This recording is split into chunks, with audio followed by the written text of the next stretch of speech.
Good evening. Welcome to Tiger Stadium on the campus of Eufaula High School, where the Tigers of Eufaula get ready for their final regular season home game of the 2022 football season. They host the Rehobeth Rebels.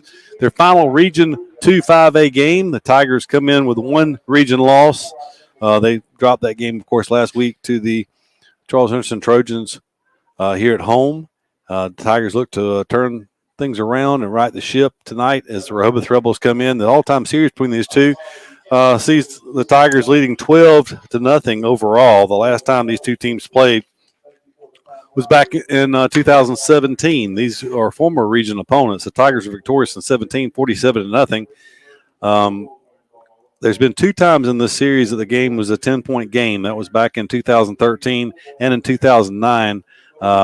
Tigers winning both of those by 10, 27-17 and 30-20.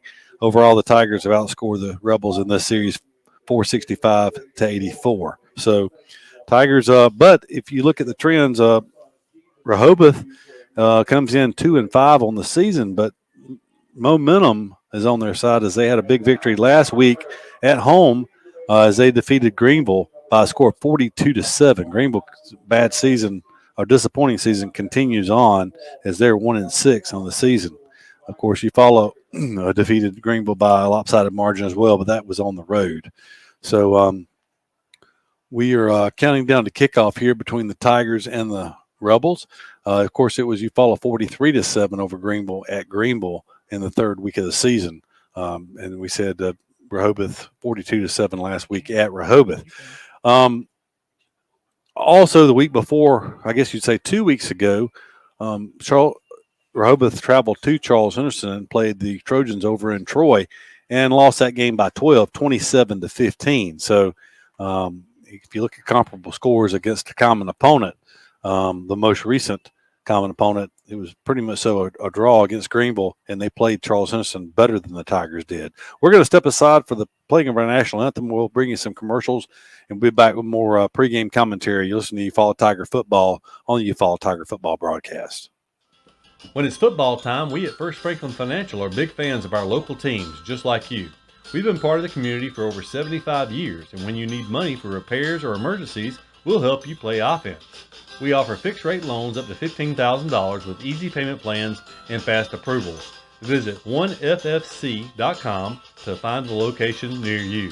Legal, all loan terms and applicable APRs depend on meeting our underwriting and income criteria for the loan size requested and may require collateral. Georgia Residential Mortgage License number 5656.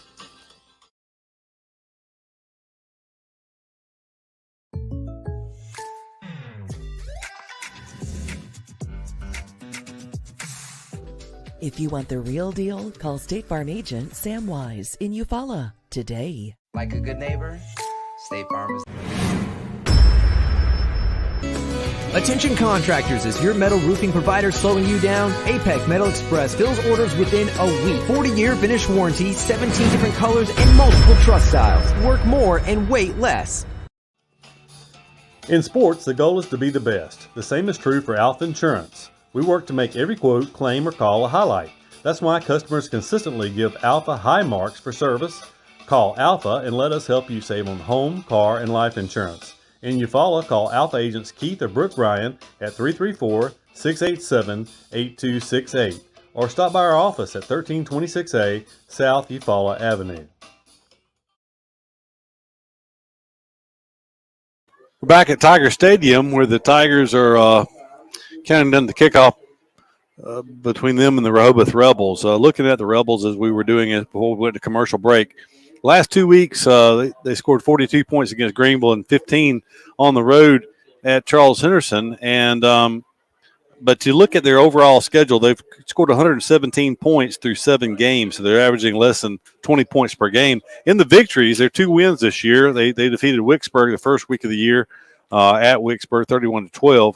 And then last week, as we said, against Greenville, 42-7. They're averaging 36 points per game in their 2 wins this year, but in their 5 losses, they're only averaging just under 9 points a game, 8.8.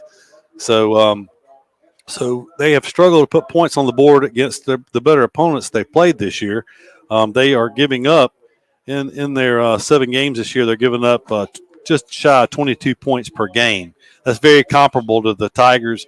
Eufaula's given up 145 points through 7 games, and so Rehobeth's given up 152. So 152 actually through 7 games. That's actually 22 points per game.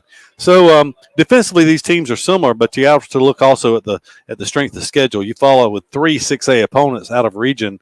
Stanhope Elmore victory, on the road at Pell City a victory, and home overtime loss to the defending 5A state champion Pike Road, who has continued to play well this season. Pike Road comes into tonight's action 5-2 on a 5-game winning streak, having blown out the last 2 opponents. They defeated Park Crossing 52. Since they played Eufaula, they've won 52-8 over Park Crossing and 40-7 over Russell County. So Eufaula, tough out of region schedule. If you look at Rehobeth, they played 2A Wicksburg, 7A Enterprise 4-3 in 7A. Of course, that wasn't a close game. It was a 50-6 final against Enterprise. Then they lost to 3A Op. Op is 6-1 in a good 3A school, but lost to Op at home by a score of 23-13. And then, of course, the rest of the games were region games. So next week, Rehobeth has Shelby County at home, and they finish up on the road at 2A GW Long at Skipperville. Eufaula next week, of course, be on the road to take on Early County over in Blakely. That's been a good game over the years. Last time the Tigers went down there, it was 106 points on the board, a shootout. The Tigers came away victorious, but it's been a good, evenly matched game in the times that those two teams have played. Early County 7-0 on the season. They most likely will be undefeated next week when the Tigers roll into Blakely, Georgia. Tigers tonight coming out in all red pants, red jerseys, white numerals, red headgear. Rehobeth, blue pants, white jerseys, blue numerals, white headgear trimmed in blue. So it's a red, white, and blue affair once again. Doug, this is the 3rd time we've had a red, white, and blue game. We had one down at Headland, 2nd week of the year. It's going to be interesting to see which Tiger team shows up tonight because we've seen some really high highs. Played really good, I thought, first game against Stanhope Elmore to come back and win that game. Played exceptionally well on the road at Greenville early in the year. Coming off of a disappointing game at Headland that we won, but we rebounded well going to Greenville the next week. And then, played a really good game in a losing effort against Pike Road, I thought. So it's senior night. Let's hope they respond and have a good senior night. A couple of things. Keith, I noticed, some stuff this week about the horse and some article. I think it was in the Clayton paper. But no horse leading the Tigers out tonight. But we did talk about a minute ago how good the field looks this late in the season. No war spots. It's been exceptional all year long. And that's been a courtesy of Andrew Dunson and Dunson's lawn service. He is he's handling all of it. I think he's handling chemicals, cutting, everything else, and it's in immaculate shape. Hats off to him. That's a huge step up from somebody in the community to take on such a tough thing. Jarrell says he's coming out here practically at daylight before, and he'll be out here working, cutting it almost every day. So having the coin toss right now. Rehobeth won the toss, so talking to Rehobeth, but a little confusion there is, okay, maybe he had not tossed it. He was just showing him the coin. But Rehobeth still wins the toss.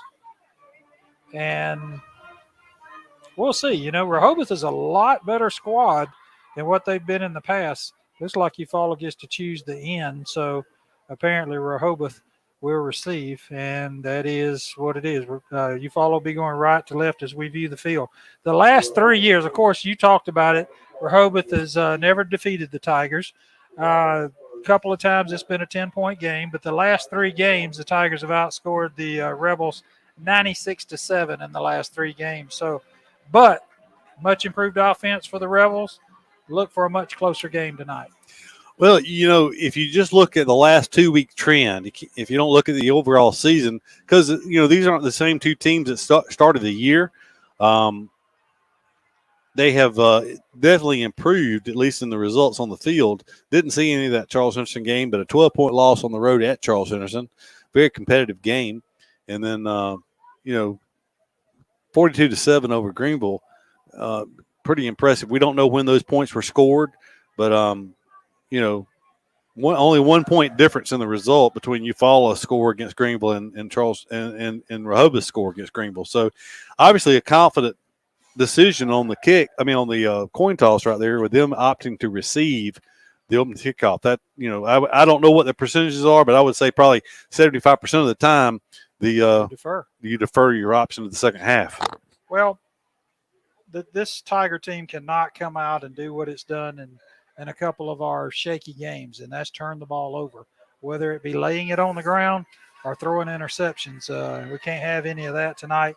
Need a good, smooth game, and a good game in the kicking category. Keith, I hate to say this, but I watched them in warm-ups, and as the Tigers come out on the field, when they break to the center, they like to throw it up. They got one guy back tonight. I think it was Slaughter, number 6, that was back, and they throw it like a punt.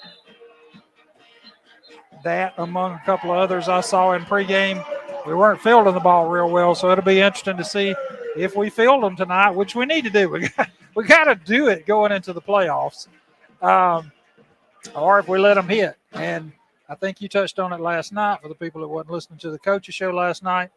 The Tigers are locked in at number 2, regardless of what happens tonight throughout the region. The Tigers are your number 2 seed. Charles Henderson's your number 1 seed. I think 3 and 4 are still up for grabs, depending on Carroll and Headland, I think it is. And I might have missed somebody else. Carroll and Headland are locked in the playoffs, according to Alabama high school football history. They've got Carroll and Headland. Right now they've got Carroll 3rd and Headland 4th, but I'm Headland not sure. plays Charles Henderson tonight. Right. I'm not sure who Carroll and then Carroll plays Greenville. So you think that more than likely it would stay that way. Carroll, you would expect to defeat Greenville. I mean, a big win last week. I mean, head-to-head, Carroll beat Headland bad last week. Well, I tell you what, you're going to see an outstanding Mobile number 3 seed come in here in a few weeks. But all that's going to earn Carroll is a trip to see a pretty school down there at UMS Wright, because they have they're hitting on all cylinders this year. I think ranked number 1 in the state. That's right. So ball's on the tee. Cooper Wingate has the ball teed up. Tigers will be kicking from right to left as we view the field here from the home side at Tiger Stadium. They're giving him a lot of respect. There's a man standing at the 2-yard line for Rehobeth. They hadn't seen Wingate kick off. And he pushes it down. It's going to come down. No fair catch at the 32-yard line. He bobbled it, and he went down on top of it, covered it there, right around the 32, maybe the 33-yard line. We'll wait and see where they spot it down. So far, no one's moved. Nobody came across the spot. I guess the man on the far side of the field has got it right at the 32. That's where it'll be just to open the game tonight, just underway here at Tiger Stadium. Now, Keith, you've got the roster over there. I'm not sure. I think it's 72, but I could be wrong. I was told that one of their tackles used to play Pee Wee football here before they moved down to the Rehobeth area. That'll be Colby Johnson, 72, 6'1", 247, a junior. We'll see. Rehobeth opens with 2 receivers wide to the left, 1 to the right, a back flanking the quarterback who's in shotgun formation. It'll be a running play by the running back. Positive yardage, 3, almost 4 yards. He gets up near the 35-yard line. We'll call it 3 yards officially. It's shy of the 34-yard line, so ball was just across the 31. So second down and a short 7 now for Rehobeth as they same formation. The wing back to the right this time. They'll hand it off again straight up the middle, running at the interior of the Eufaula defensive line. That's a 2-yard gain on that play, up to the 37-yard line. So it'll be third and 4 yards to go. Yeah, I gave him 3 on that one because it does show 3rd and 4. That was betwixt and between on that's those right. first 2 carries. Well, 3 and 3 leaves 4 from 10. So that's third and 4. They have a bunch set now. 1 receiver split wide to the left, bunch to the right, and they're going to call a timeout on this first third down conversion of the game. Early on here, only 10:50 to go. Still to go in the first quarter. We'll take a quick break and be back with more Tiger football from the Brown Hen Air broadcast booth after this commercial break. Proudly serving the Eufaula area for over 30 years, Wertz Consulting is here to help you with all of your IT needs. Call Chris Wertz at 334-695-2820. Easy Metal Building Kits, pole barns, and metal roofing supplies. APEC Metal Express carries multiple kit sizes and colors with at-home DIY instruction. APEC Metal Express. Fast delivery, superior quality, excellent customer service. We're back at Tiger Stadium. A third down situation here for Rehobeth, 3rd and 4 from there. They've got it at the 38-yard line. I thought he didn't quite get that far, but the first down would come just across the 41-yard line. So it's 3rd down and actually a little over 3 yards to go. Officially, it's 4 yards. Bunch set, same formation for Rehobeth here. Tigers creeping up the line of scrimmage. They're going to hand it off to the back. He's going to cut inside. He's going to come down short of his first down, but he's going to be less than a yard away as he got across the 40-yard line. That's a pickup of 2 yards on that play. He's going to still need about, I guess we'll give him 3 yards on that play. 3 and 3. And it's going to be 4th and a half yard. And Rehobeth apparently is going to go for it here. Maybe try to draw the Tigers off sides on a delayed count. They've already used one timeout here early. Well, our 25-second clocks don't seem to be working again tonight. We pay for 2 officials up here. Maybe they're shorthanded. Yeah, they only have one. Only one official in the booth. They hand it off up the middle. He's going to pick up his first down. He's off to the races. He's going to score a touchdown.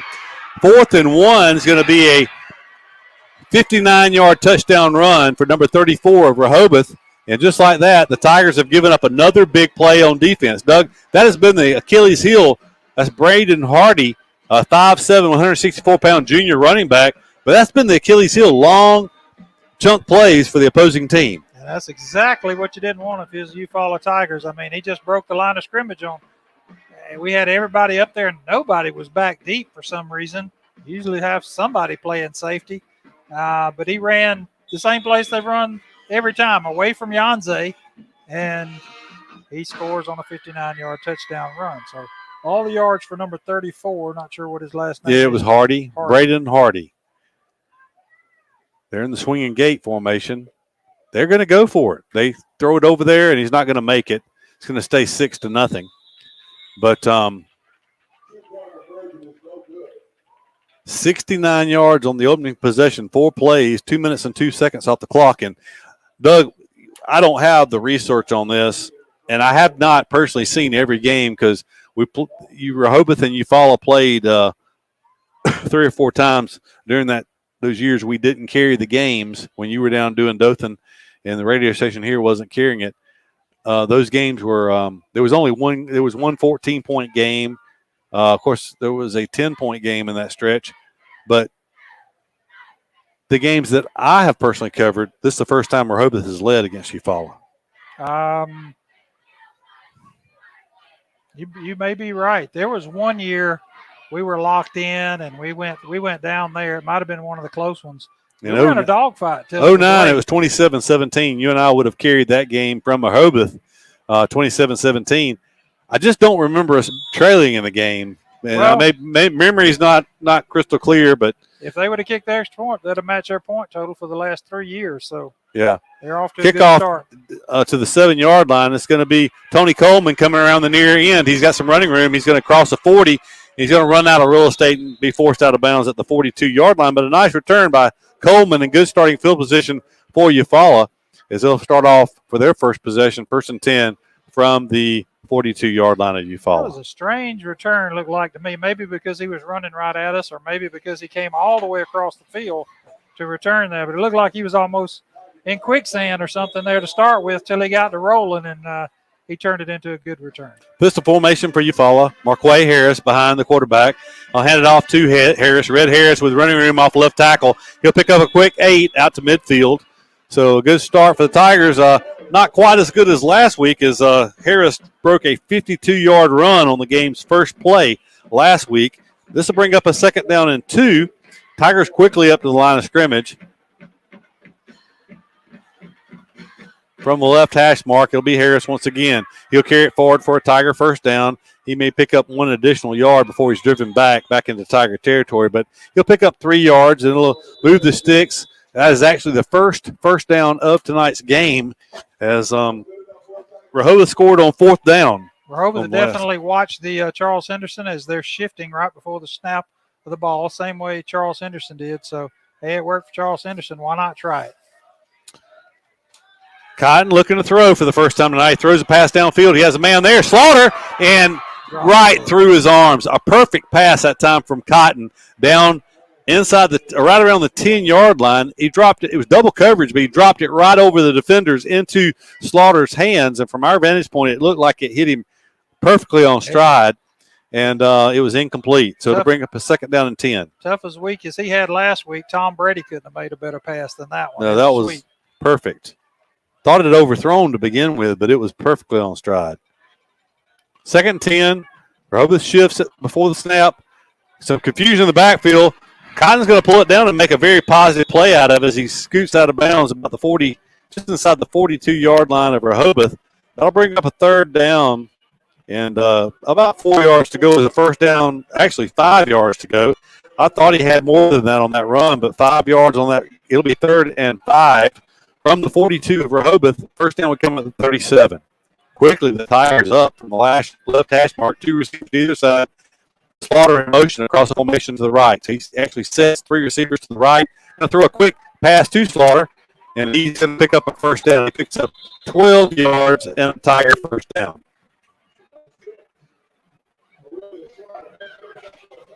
That's the 2nd first down of the night for Eufaula. This is their first possession. They trail 6-0 after the 59-yard touchdown run from Hardy of Rehobeth.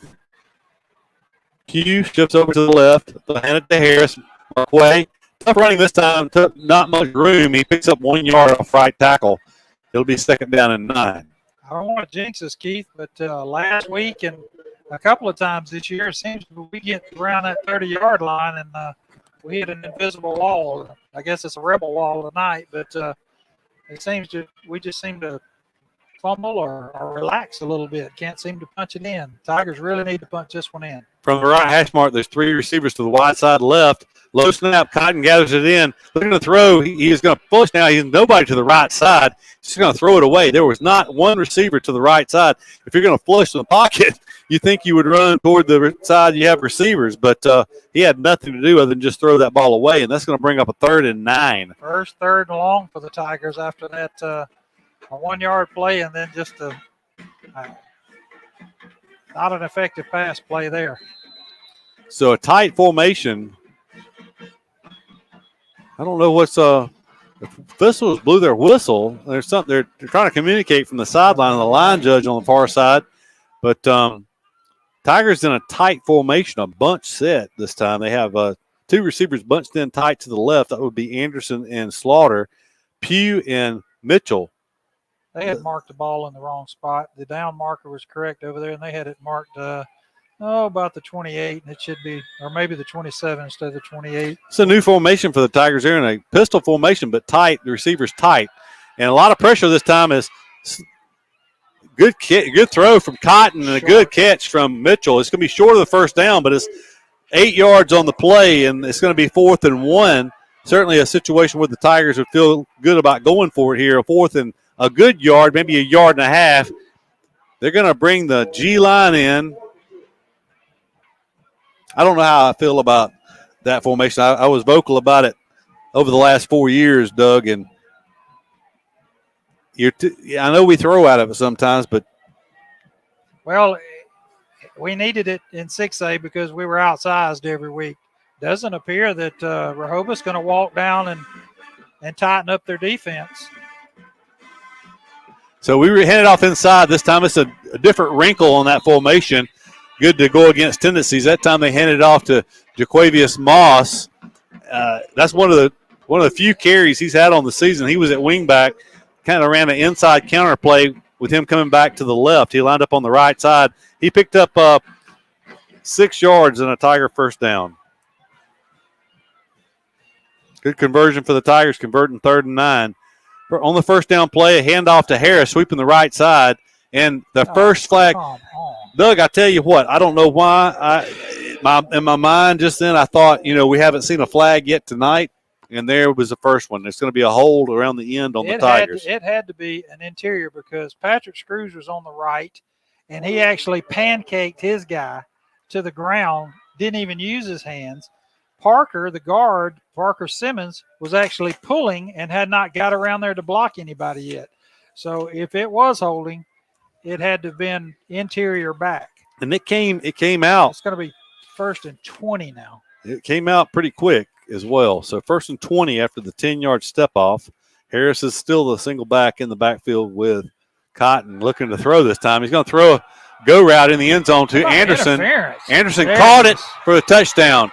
Doesn't matter. He caught it.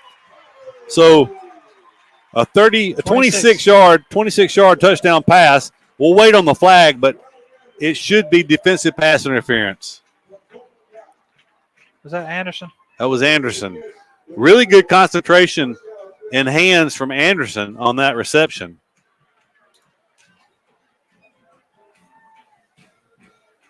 So a 10-play drive for the Tigers that actually covered 78 yards. 68 yards officially, but they overcame the holding penalty.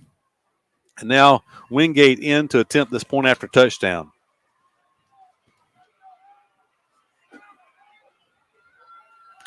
Got a lot of pressure that time. He concentrated and got it up through. They got a lot of penetration that time. Good job by both Cotton and Wingate to get that ball down and kick it through the upright. So the Tigers lead by 1, 7-6. Keith, I'm going to tell you, I looked down. I was trying to get a highlighter so I could highlight the touchdowns on these cards. It looks like their guy almost ran by it before he kicked it. I mean, I thought it was going to be blocked. He was all over it.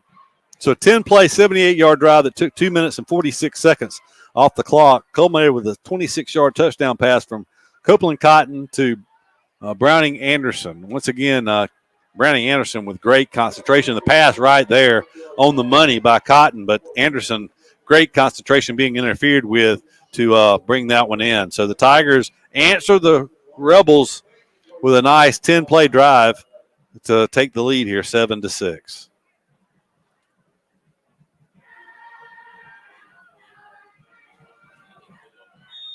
Yeah, not on kickoff.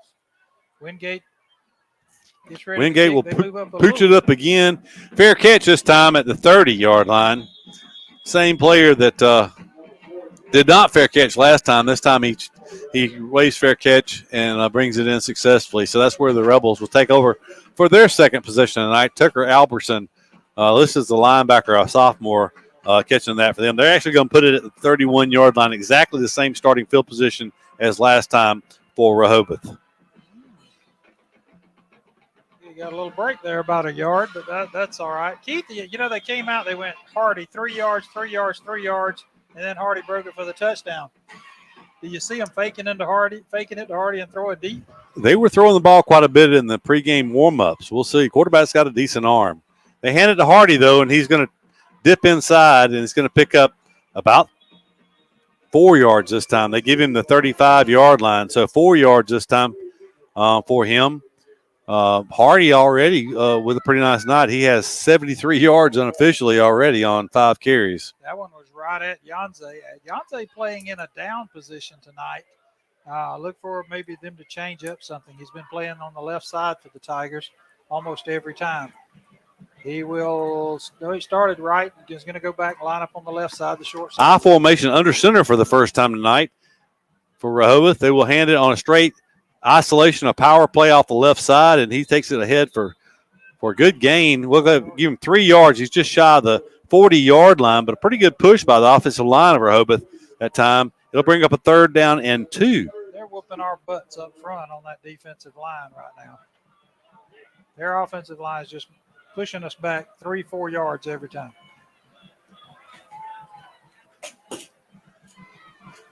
Under center again, I formation. A straight running play again is Hardy. He bounces to the outside, though, and finds a lot of running room. He's in the secondary. He's going to get into Tiger territory and be finally taken down about the 35-yard line. of Eufaula, but that is a 26-yard run. Hardy is knocking on the door of 100 yards. He may have eclipsed 100 yards on that carry. That's 7 carries for 102 yards. That's the first down of the night for Rehobeth. But a 1st and 10 just inside the 35-yard line of Eufaula. So in the first quarter, Eufaula leading 7-6. Rehobeth in the I formation. They will run a pass play for the first time. A little drop off, a flood pass out into the flat, and the fullback unable to bring that one in that time. Brings up 2nd and 10. And Doug, for the first time in the early going of this game, Rehobeth is behind the down markers. Well, that was a good call by whoever's up here in the booth or down there watching, because that was the first time we went with a 5-man front. I guess we were going to stop the run. They did the little rollout. He was open. He would have picked up probably 5 to 7 yards at least. But fortunately for the Tigers, it was incomplete.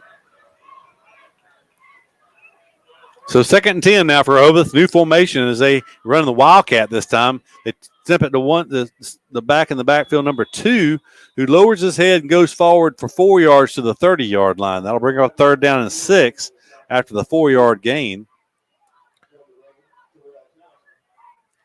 That is Terrell Townsend on the carry.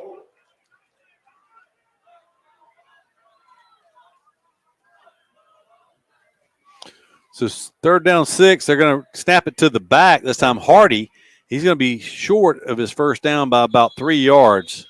He picks up 3 yards. It leaves him about 3 yards short. Down to the 27-yard line. 4th down, they like going for it. It's no man's land. I'm sure they will. Keith, our defense has got to get better. Now, I'm not so sure the last couple of weeks that we hadn't slid backwards some. Well, we've given up big plays all year, but, yeah, I would tend to agree. Misdirection, Hardy on the snap. He's going to pick up his first down and more. He's going to take it inside the 10-yard line. It'll be 1st and goal for Rehobeth down inside the 10, about the 6-yard line. So that is 21 yards on that carry. He's having a career night. Don't know what he's done the rest of the year. I'm sorry, he's at the 5-yard line. So a 22-yard gain on 4th down and 3.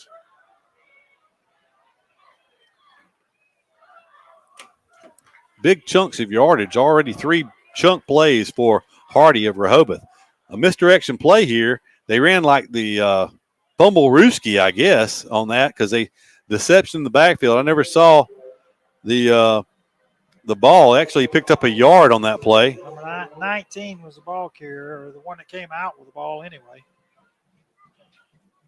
So 2nd goal from the 4.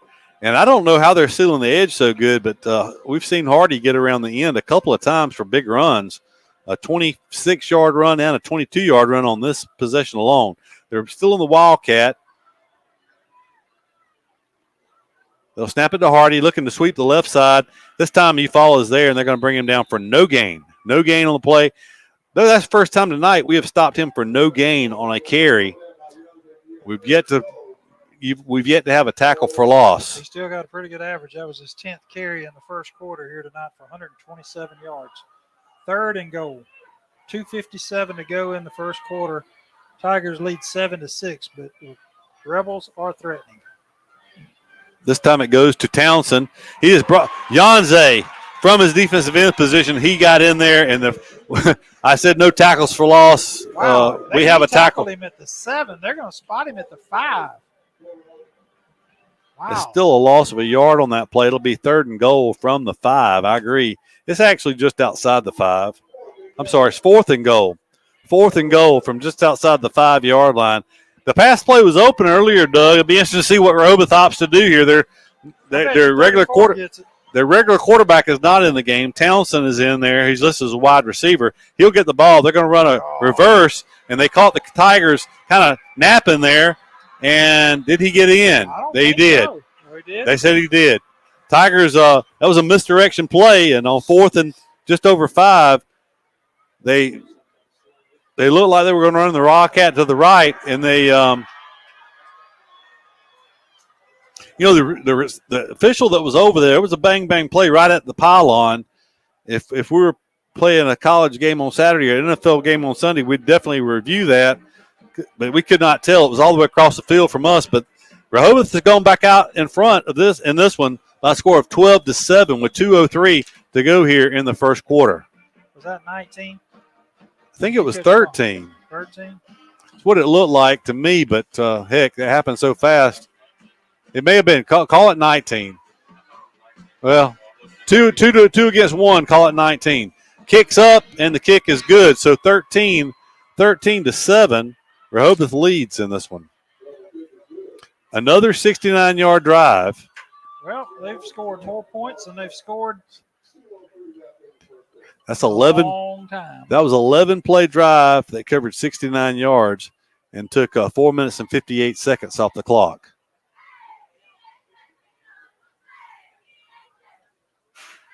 So Rehobeth with 138 yards of offense already in 2 possessions in the first quarter.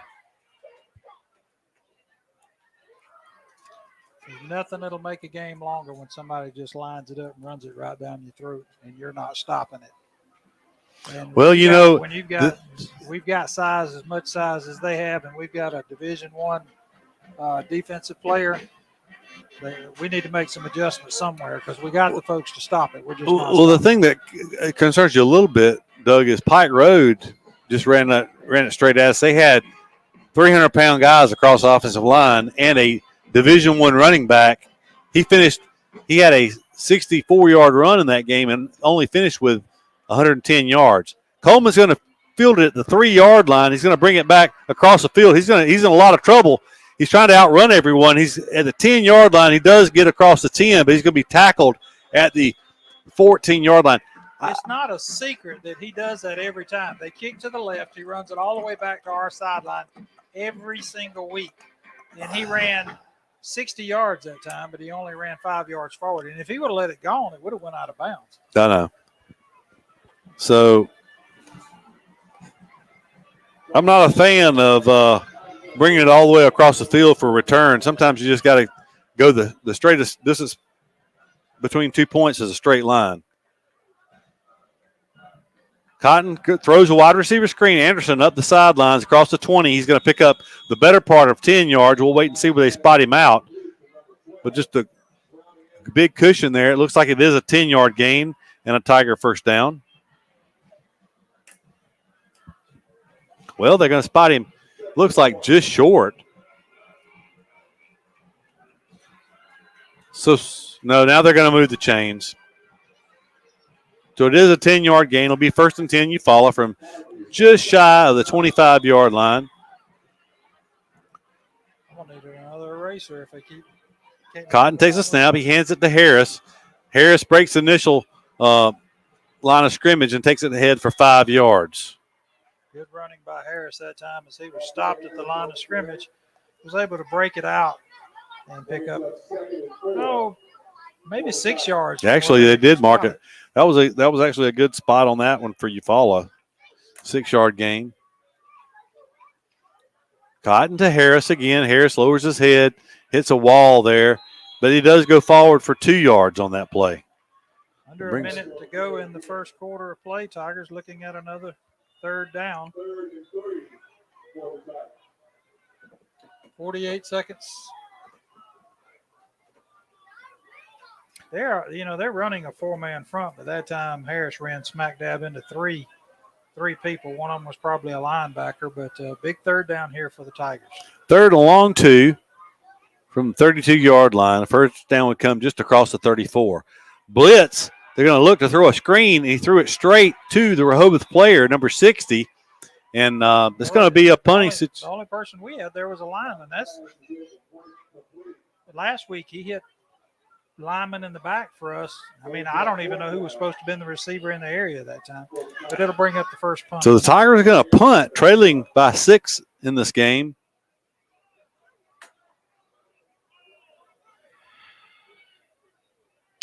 Third and 2, and you throw the ball.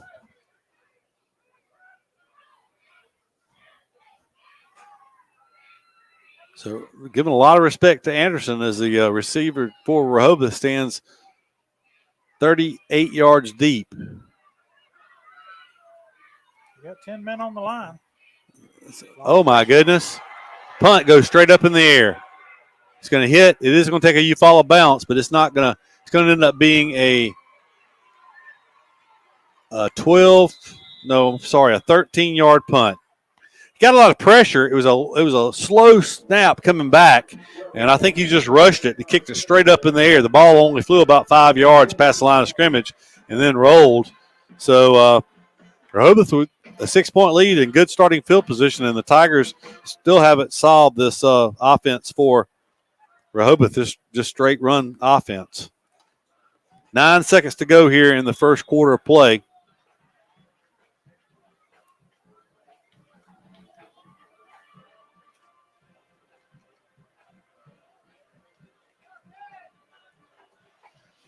Under center, I formation, just handing it off to Hardy, and this time the Tigers are there to stop him for a 2-yard gain. I tell you what, we're joined tonight by George Cochran on the camera for us, and George, this looks like an offense from the early '80s, doesn't it? Into the first quarter, Rebels leading the Tigers 13-7. We'll step aside, be back after this commercial break. The family at Impressive Collision Center has been in business since 1940. That's impressive. Your transportation is one of the largest investments you have, so keep it looking new at Impressive.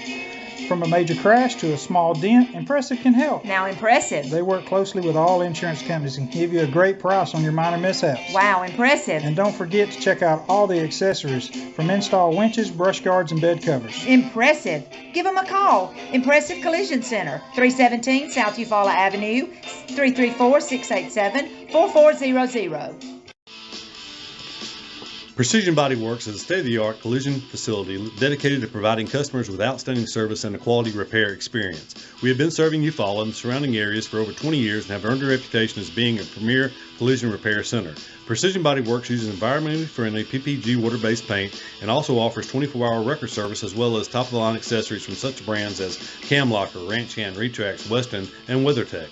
We are located at 1210 North Eufaula Avenue or call us at 334-687-4700. Oh, we look at the Pike Road game. We're back at Tiger Stadium. Rehobeth was 2nd down and 8 after the 2-yard gain on first down. You wonder how many carries Hardy can hold up to. He's not a big back, but he's got pretty good burst, pretty good speed. He'll get it yet again at right tackle, right guard. He takes it forward for a pretty good gain of 4 yards on that play. 3rd down and manageable again for Rehobeth. 3rd down and 4. How many carries is that for Hardy already? 12 carries for 133 yards. 3rd and 4. We know they'll go for it on 4th down, so Tigers got to bow the backs here somewhere. Tigers in a 5-man front. Delayed count. They're going to bootleg this time. Quarterback's going to roll out. He's going to keep it. He'll have his 1st down and more. He's got pretty good speed as he darts inside the 30, down around the 28-yard line. That's going to be a 12-yard gain. 12-yard gain for the quarterback. We'll check his he's number 7. We'll see. It's Colton Trotter. He is a 10th grade quarterback listed at 5'9", 137.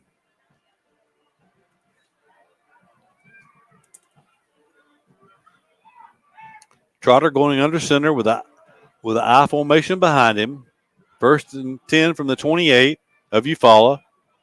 Handoff once again to Hardy. Hardy going to be hit this time and brought down after a short gain.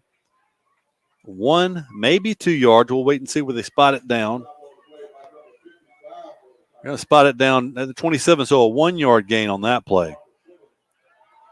All the way they've started off, and if we can't stop the run, we're going to see this all night. Like George said, they're just going to run it right at you till you stop it.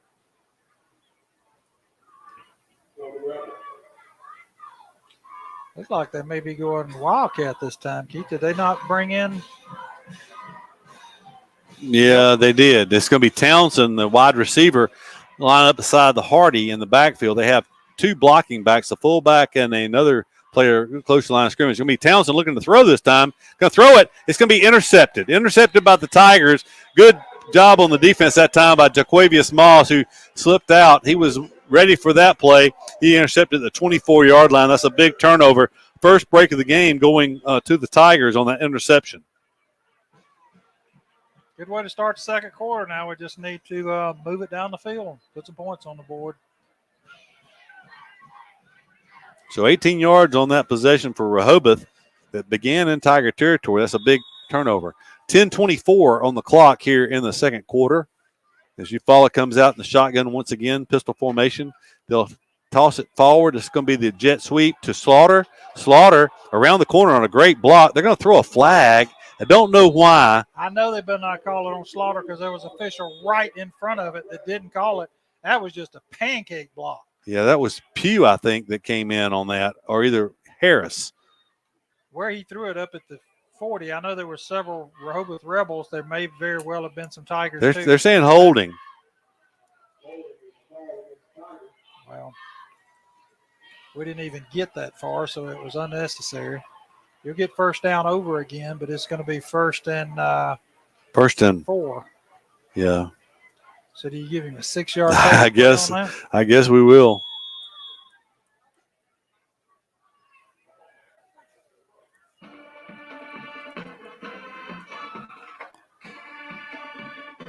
From the 30-yard line, Cotton takes it. He throws it. It's a slant route to Tron Mitchell. Nice timing on that one as he caught it on stride, took it ahead to the 48-yard line. That's an 18-yard throw and catch from Cotton to Mitchell. That's become quite the combination here as the season's rolled along. Quickly, the Tigers hand it off to Harris up the middle. Harris is going to fall forward inside the 45 to the 44-yard line of Rehobeth. That's a 7-yard gain. Tigers 2nd and 3 now. Tigers looking to regain the lead. They trail 13-7. 3 receivers left, 1 to the right. Going to throw it, wide receiver screen, and incomplete, intended for Slaughter. They had something working over there. If it could have been clean. A little low on the pass. Slaughter trying to get upfield before he had possessed the football. It brings up the incompletion. It'll be 3rd and 3.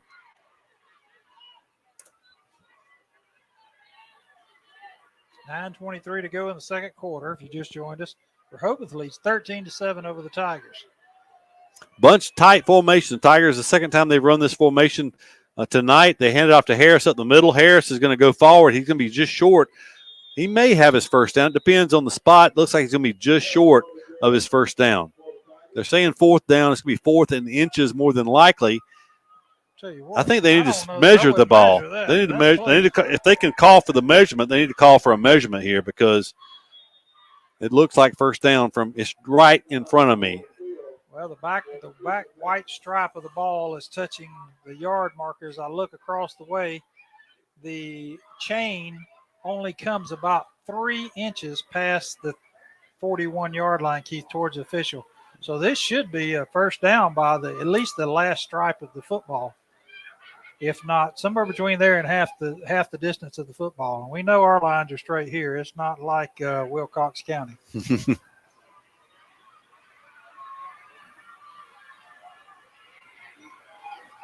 He's short. Now, see.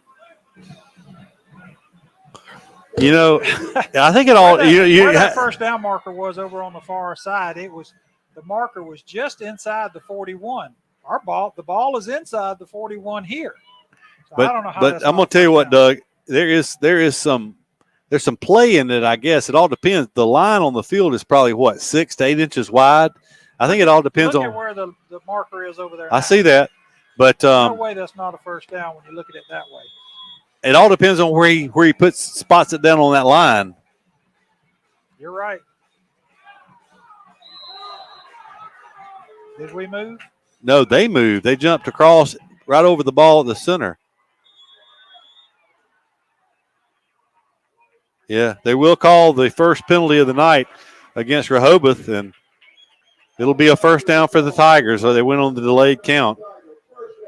Well, I'm going to tell you what, and we gained 3/4 of a yard on that 5-yard penalty. Yeah. Look where it's marked. I see it. It was a 5-yard 2 foot penalty.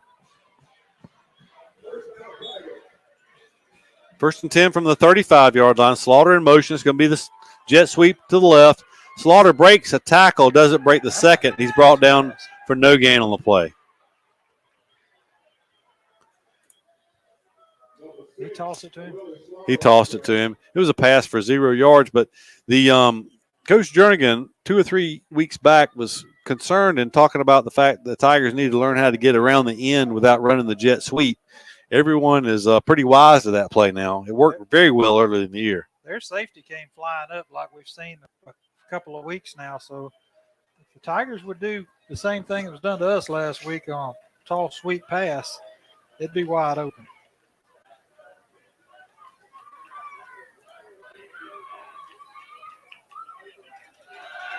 Cotton throwing it down. It's intended for Mitchell. He's there. Mitchell lays out the ball just over his outstretched hands. That time, Cotton a little strong on that pass play. If he'd have put a little more air under it, he'd had a touchdown from 35 yards out. Instead, it's going to be 3rd down and 10 after the pass for no gain and the incompletion. Doug, you're talking about a double pass. They'd have to hand it off to Slaughter as he come around the end because you couldn't toss it forward twice.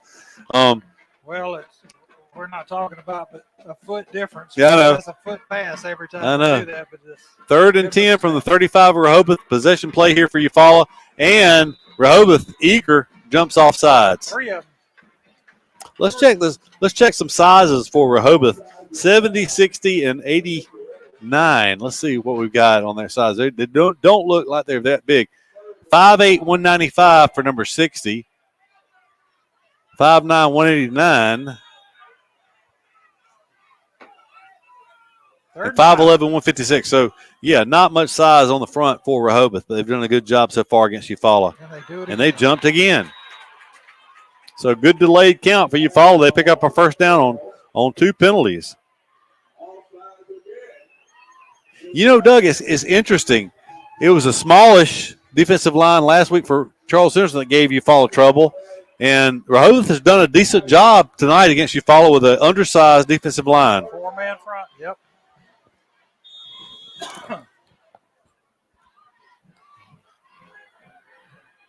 First and 10 from the 25 now.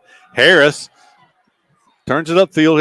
He'll have 5. He'll have 6, maybe 7 yards. 7 yards counted off on that carry for Marquay Harris. You know, it seems like Harris should have a bunch of yards the way we keep giving it to him. But that was his 8th carry for only 37 yards. Quickly up to the line. The Tigers ready to go. 2nd and 3. Cotton calls for it. He hands it to Harris. Harris picks his way through the line. He'll have a first down to the 12-yard line. It's going to be a gain of 6 on that play. Inside the red zone, pecking away here. 7 minutes and 15 seconds, clock rolling in the second quarter play. Tigers looking to even this thing up here with a touchdown. Quickly up the line of scrimmage is Eufaula on the 1st and 10 from the 12-yard line of Rehobeth. Cotton going to roll out this time. He's going to throw it. It's going to be intercepted at the 12. He tried to throw the ball away, just not put enough on it, and it's going to be intercepted. Tigers' drive ends on the interception. So the turnovers are even now.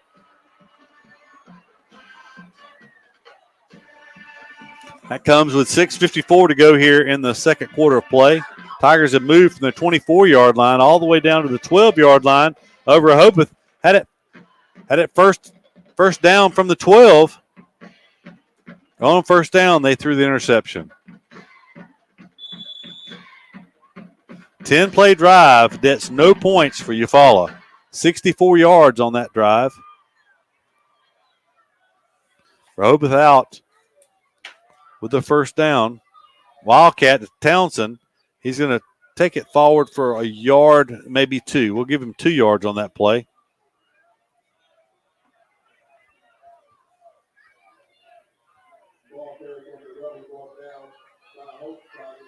What number was he? That's number 2. Townsend. I didn't have his name. Okay. But it was just got 1 foot in bounds, which is all you need in high school football for the interception. I know Cotton was so far behind the line of scrimmage, he threw that ball forward and just needed to put another yard or two of air underneath it to get out of bounds. They're going to run the delayed handoff, and the Tigers get penetration this time and bring him down for a loss. They missed him in the backfield, but it slowed him up enough to the pursuit. Got there. Loss of 1 yard on that play. It's going to be 3rd and long. So we have not seen the Rehobeth punter yet tonight. Rehobeth scored on their first 2 possessions of the game. They turned it over on an interception on their last possession.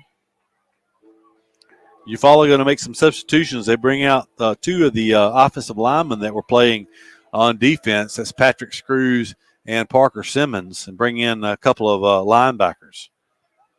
3rd and 9 from the 13-yard line. Shotgun formation. Normal quarterback is in there. He'll look to throw. He's going to throw a pass. It's going to be incomplete.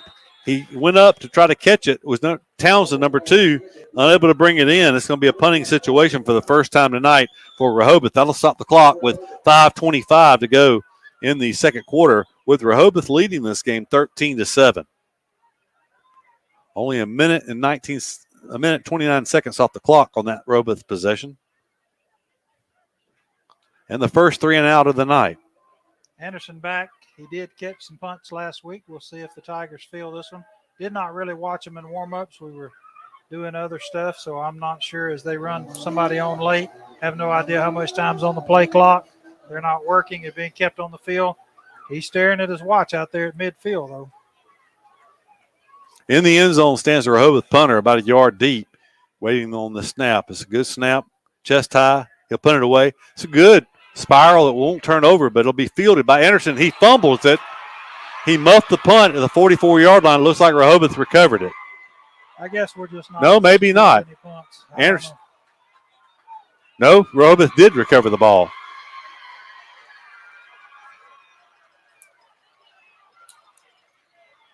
So already now 2 turnovers against Eufaula.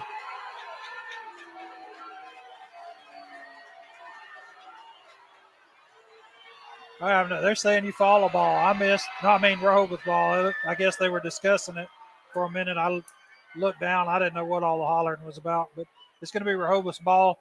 That's close to half a dozen punts that we've dropped this year or not fielded cleanly.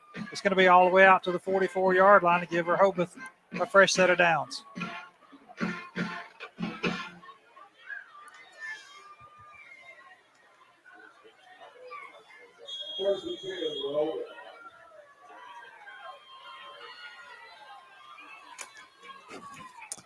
Going to run the Wildcat. Townsend looking to turn the corner right. He's going to lose yardage back to the 41-yard line, so a loss of 3 on that play. I guess if there's any encouragement, Doug, is the fact that Eufaula's defense has made some adjustments, and they're stopping Rehobeth. Rehobeth's still looking to complete their first pass. They have not completed a pass. They do have an interception thrown in here in the first half, but they lead 13-7. Eufaula a 5-man front. Yanze's getting a lot of penetration. Looking at misdirection here, Hardy. Good job by Rehobeth blocking on the corner as he'll take it forward for a positive play up to the 46. That'll be a gain of 5 on that play, but it'll bring up possession play. 3rd and 8 for Rehobeth. Hardy's got pretty good speed coming around the end. He's got quite a few carries already in this game as well. 3rd and 8.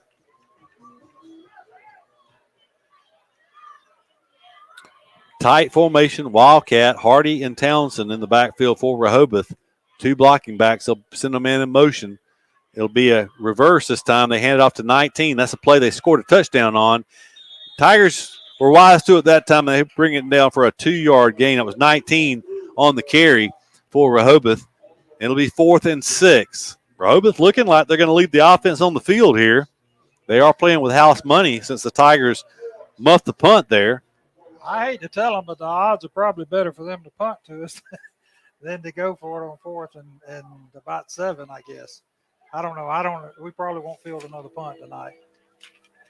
3:28 the clock rolling. They may be just taking some time off the clock before they take a timeout. They do have a guy standing on the sideline, but we have adjusted to him.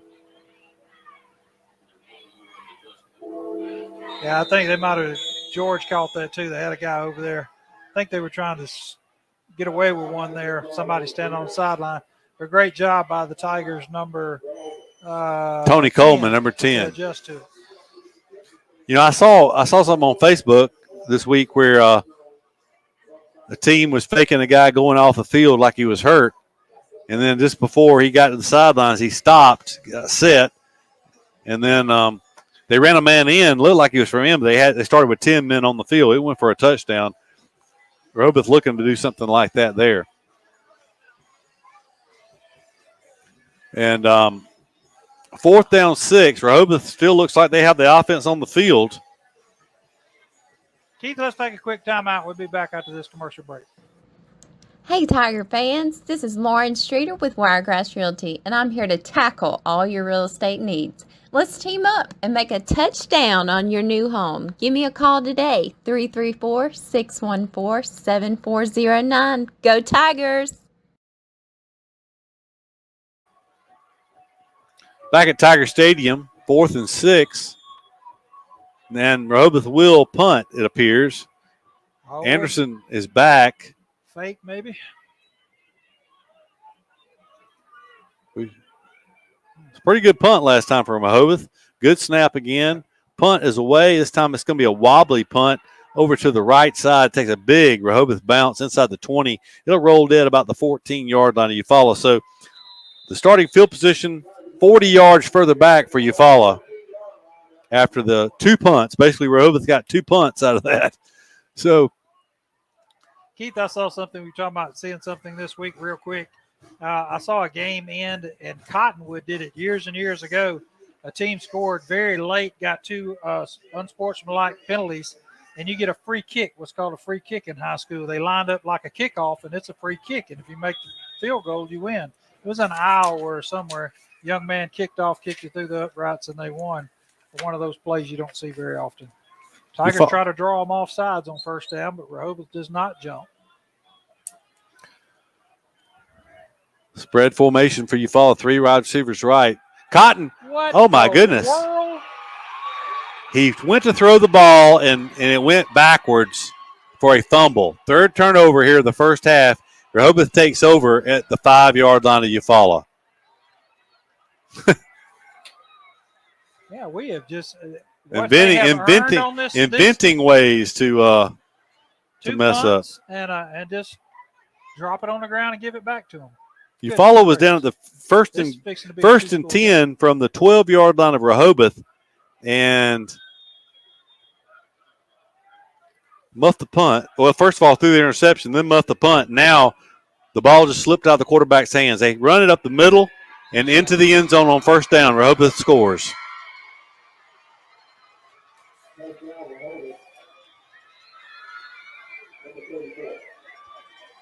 Doug, I don't know what's going on, but the team that we're watching tonight, the team we watched last week, just has not had the enthusiasm or the pep that we saw the first 6 games of the year.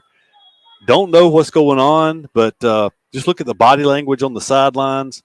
It just doesn't seem – I don't know what's going on. The Tigers are in the playoffs. They're going to be the number 2 seed in the region, but well, they better. If they don't play better than they're playing right now, they may not. May have won their last game. I guarantee you that group out of Mobile, even the number 3 seed, is going to come up here and spank your butt on your home field if you play like we played the last 2 weeks, or at least a week in the first half tonight. The extra point was good, so 20-7 is the lead.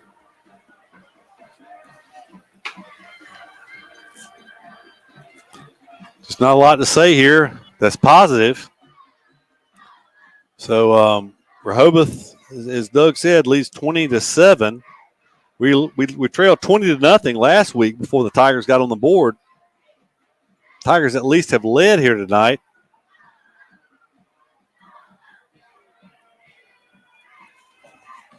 .250 on the clock left in the first half. Eufaula will receive the second half kickoff.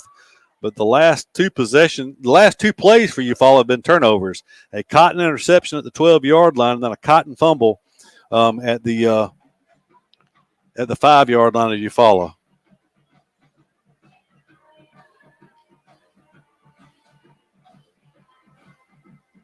So 1 play from the 5-yard line of Eufaula, and a touchdown. And how many carries now for Hardy of Rehobeth? 16 carries for 143 yards and 2 touchdowns. Still a lot of carries in the first half. Kick comes down the 7-yard line. This time it's going to be a lot of running room up the right side of the field. It's going to be Nick all the way down the sidelines. He's going to take it all the way back. No flags on the play. He takes it all the way back 93 yards for a Tiger touchdown. Nick Floyd. That's a good way to answer. Great job by Nick Floyd. I'm going to tell you what, there was a Rehobeth young man. He was a lineman. I got a feel for him for being an old lineman, George and Keith. He had a little bit of an angle, number 60, and he gave it everything he got to try to run him down, and he dove and came up just short. But just a great job. We returned it to this side again, but it just seemed like that hole opened up a little faster, and we hit it a little quicker that time. Well, that was actually the opposite side. That was to the right. To yeah. The home side of the field is the way we go every time for some reason. But that time it worked. That time it worked. There's a snap. The kick by Wingate is up. The kick is good, and the Tigers now trail 20-14. Still 2:37 to go in the first half. You follow with all 3 timeouts, and they get second half kickoff. They got to give it back to Rehobeth. Let's see. We get the second half kickoff. And we got 3 timeouts, so it is is conceivable. You know, you follow trail 20-7 at Headland late and end up leading 21-20 at halftime. So we'll hope that's the situation here tonight. I'm not sure why we haven't used our deep kicker up to this point. We might do it here. Obviously, they scout them bet more than anything I know about. It may be they have a great return guy over there, and that's why we keep what we've done has been very effective with Wingate, but we'll see. Well, they've started at the 31-yard line following both kickoffs from Eufaula, so you can live with 31-yard line. That's Absolutely, not bad. Yes.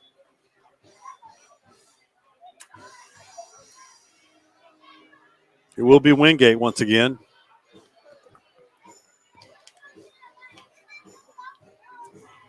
It's going to be a pretty good void unless they tighten it up over here on this Rehobeth side. Man, that's kind of crazy. They got 3 deep guys, 2 guys on the second line. Okay, they're going to drop a lineman back now into the void there a little bit. And that's 6, I would kick it to the lineman if I was. Yeah, absolutely. Instead of angling it, I would kick it straight this time. We'll see what they do. We're going to angle it down the side. 37 would call a fair catch at the 33-yard line. You know, Wingate's very effective with what he does, and he's young. He'll eventually get where he can put it deep. But Wingate would have to tee it up twice to get it as deep as some of them are back there waiting on it. But that's good for us. They're going to mark it 32-yard line. He caught it at the 33. Just been a little inconsistent on that tonight. That's that extra yard. Both ways. But Rehobeth loses a yard on the spot. 1st and 10 from the 32. Tight formation, I formation. Power I to the right. Actually, a wing to the right. And Hardy makes it through the line somehow and picks up 8 yards to the 40.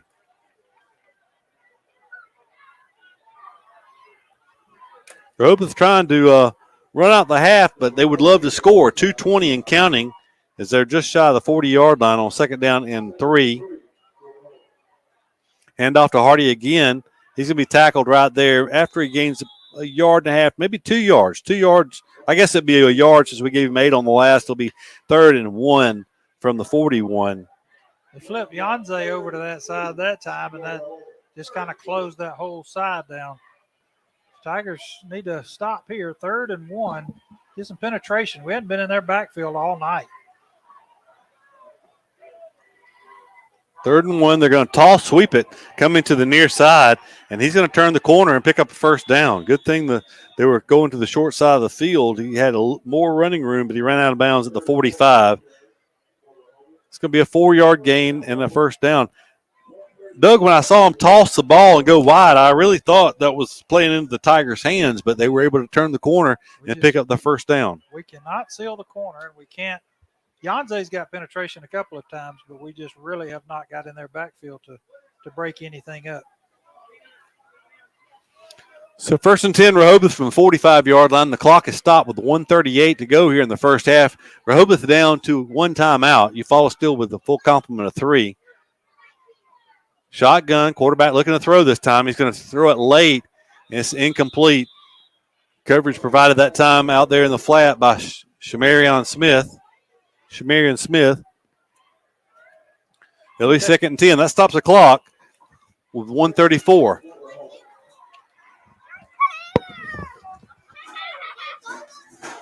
So 2nd and 10 after the incomplete pass.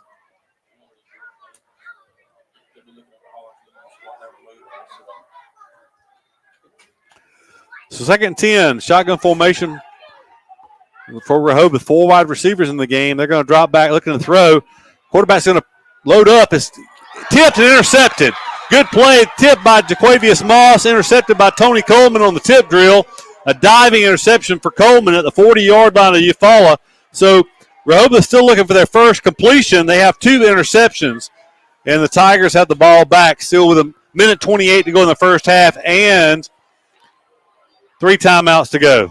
The bright spot lately has been for the Tigers has been the Rehobeth's passing game, as they've turned the ball over twice. Tigers have turned it over a couple times themselves. Let's see if they can make something out of this 1:28. Cotton looking to throw. He's going to load up. He's going to throw it down there. He has a man there. Almost Slaughter laid out. Good late defense by Rehobeth. It looked like Slaughter was going to come up with the reception there, but defense knocked it away from him at the last minute, and it's incomplete. 2nd and 10. Took 6 seconds off the clock. 1:22 left. 2nd and 10 now for the Tigers. Cotton looks. He fakes it. He pulls it down now. He's going to try to run. Backside pursuit gets him and brings him down at the 42-yard line. It's a 2-yard gain on that play. Keith, he had a pocket. If he just, I think, ran a little bit early on that one. The Tigers take a timeout, so let's take a timeout too. We'll be back after this commercial. Timeout. Carrier asks, what does comfort mean to you? Is it a cool lake breeze on a hot summer day or by a warm fire on a cold night? Make every room in the house as inviting as the next. Also, make the air fresh and clean for everyone and keep humidity where it belongs. At Carrier, comfort means more than just the temperature. Contact Brown Heating and Air Condition, 714 South Eufaula Avenue, 334-687-5244. Hey Tiger fans, Daniel Pulley here, your local Chick-fil-A Eufaula owner-operator. We are so excited to be the official sponsor of the weekly Eufaula Tiger Coaches Show for the 2022 football season. Join us for the live show at Chick-fil-A Eufaula every Thursday starting at 6 p.m. Our incredible team is ready to serve you. And don't forget, eat more chicken.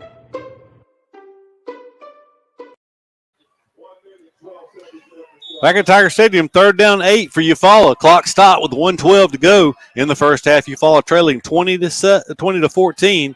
Cotton going to throw a pass. Going to be caught. Anderson, the sure-handed Anderson, into Rehobeth territory at the 46-yard line. The Tigers pick up 12 yards on 3rd down and 8. Play didn't take very long. Still 1:06 on the clock. 2 timeouts remaining for Eufaula. Bunch set to the right, wide side right. Cotton shotgun formation with Harris in the backfield with him. Looking to throw is Cotton. He's going to throw it on a drag route across the middle was Anderson. Only a gain of 2 on that play. As Rehobeth did a good job covering it. That keeps the clock running. The Tigers going to keep those 2 timeouts in their back pocket. 50 seconds to go here in the first half. 2nd down and 8. Tigers is subbing. They're going to catch them with too many folks on the field if they took a timeout because they were fixing to give us a free 5. They burned their last timeout. With that timeout, we'll step aside, be back after this commercial break. Does your IT infrastructure or computer equipment have you sidelined? Don't throw in the towel yet. Call Chris Works at Works Consulting at 334-695-2820.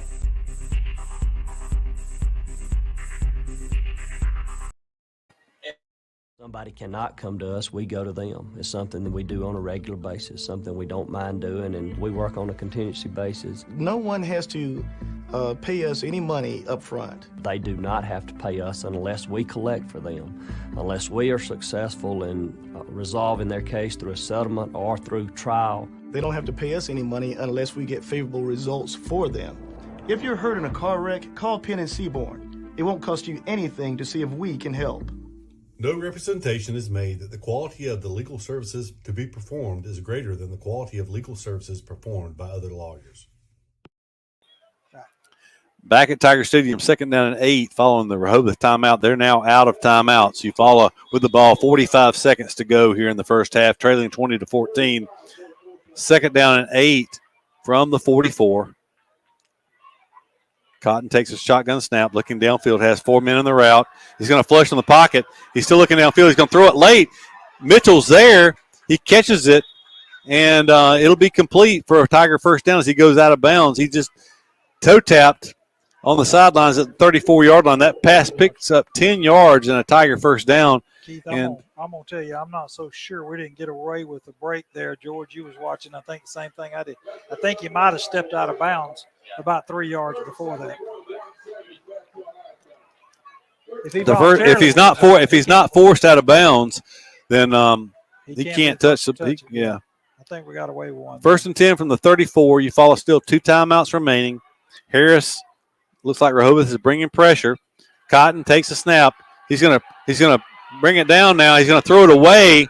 He throws it far enough. Coach Jernigan catches it on the sidelines. He retreated all the way back into Tiger territory across midfield. The Tiger snapped the ball from the 34-yard line, so he went over 15 yards back that time. A lot of pressure, a lot of quickness from Rehobeth up front. An undersized defensive line. They do have one player listed at 257 on that defensive front. 29.9 seconds left on the first half clock now. They're sending the linebacker so hard, Keith. We just need to drag somebody behind them or throw it to a slot or something. Well, we went on a delayed count. Rehobeth came across and our right guard moved. So I think they were coming across about the same time our guy moved, but they're going to call offsides Rehobeth. I think number 60 actually moved first, but I'm not so sure that he wouldn't have had an opportunity to get back. He wasn't going to get back, but that one could have gone either way. It's going to go against the Rebels. 2nd and 5 now for the Tigers. Still 29.9 seconds to go in the second quarter play. Tigers trail 20-14. 2 timeouts for Eufaula. 2nd and 5. Cotton takes it. He's going to throw a screen, and Harris got knocked down, and nobody was there. It hit at the feet of Patrick Screws. It'll be 3rd and 5. We've tried to run screens the last couple of weeks, and we've just not been able to make connections with the receiver. Well, that time he did good to see him because he was laying on the ground. I slipped down, got knocked down, something. 3rd and 5. Cotton looks to throw. He's going to throw a pass. It's going to be a little high, intended for Tron Mitchell at the 18-yard line. Mitchell unable to bring that one in. That was a fastball high. He reared back on that one. He threw that one like he was trying to knock the clown in at the Duncan booth at the fair. He had all he could put on that one. 4th and 5 now. 21.5 seconds left to go in the first half. Tigers trailing by 6. Golden opportunity here. The Tigers do get the second half kickoff. Try to draw them offsides again. Cotton takes. He's going to look to throw. He's going to flush late. He pulls it down. He's still trying to run, but he's going to lose yardage, be sacked back to the 31-yard line. So a loss of 2 on that play and a turnover on downs as Tigers got the interception, had time, but with 11 seconds to go in the first half, they'll give it back to Rehobeth.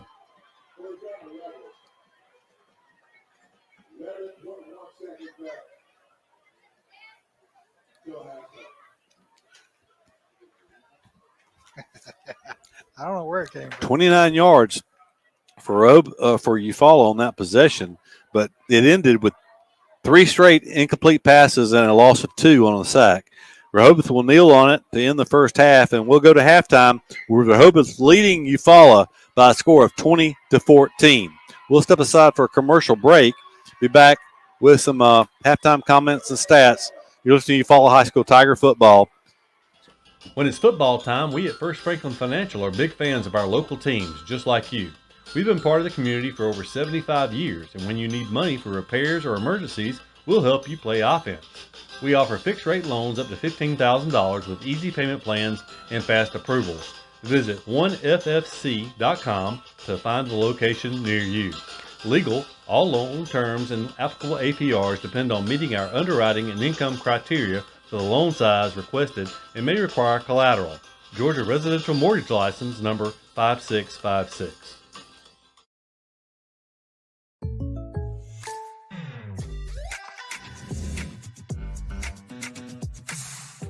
If you want the real deal, call State Farm agent Sam Wise in Eufaula today. Like a good neighbor, State Farm is there. Attention contractors, is your metal roofing provider slowing you down? APEC Metal Express fills orders within a week. 40-year finish warranty, 17 different colors, and multiple truss styles. Work more and wait less. In sports, the goal is to be the best. The same is true for Alpha Insurance. We work to make every quote, claim, or call a highlight.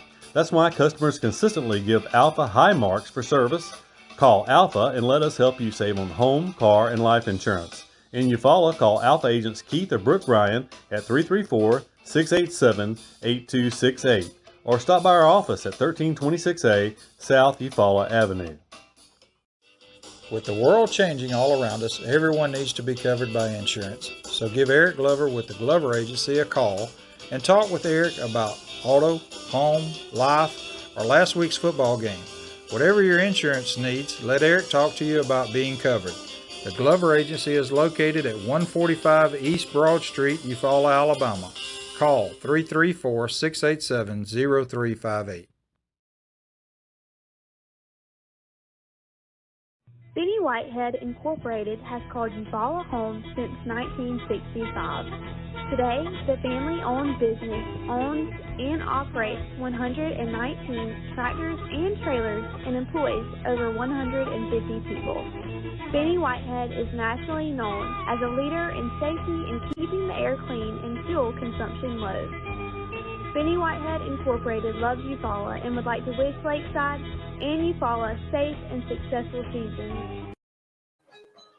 Somebody cannot come to us, we go to them. It's something that we do on a regular basis, something we don't mind doing, and we work on a contingency basis. No one has to pay us any money up front. They do not have to pay us unless we collect for them, unless we are successful in resolving their case through a settlement or through trial. They don't have to pay us any money unless we get favorable results for them. If you're hurt in a car wreck, call Penn and Seaborn. It won't cost you anything to see if we can help.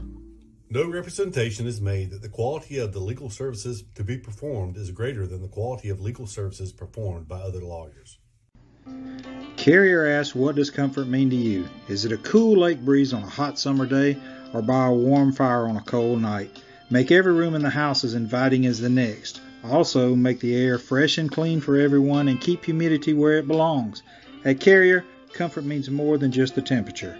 Contact Brown Heating and Air Condition, 714 South Eufaula Avenue, 334-687-5244.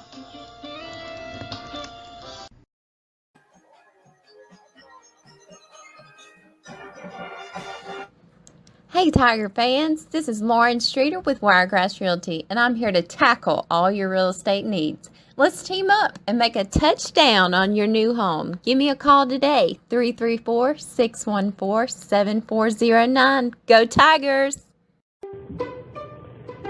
Hey Tiger fans, Daniel Pulley here, your local Chick-fil-A Eufaula owner-operator. We are so excited to be the official sponsor of the weekly Eufaula Tiger Coaches Show for the 2022 football season. Join us for the live show at Chick-fil-A Eufaula every Thursday starting at 6 p.m. Our incredible team is ready to serve you. And don't forget, eat more chicken.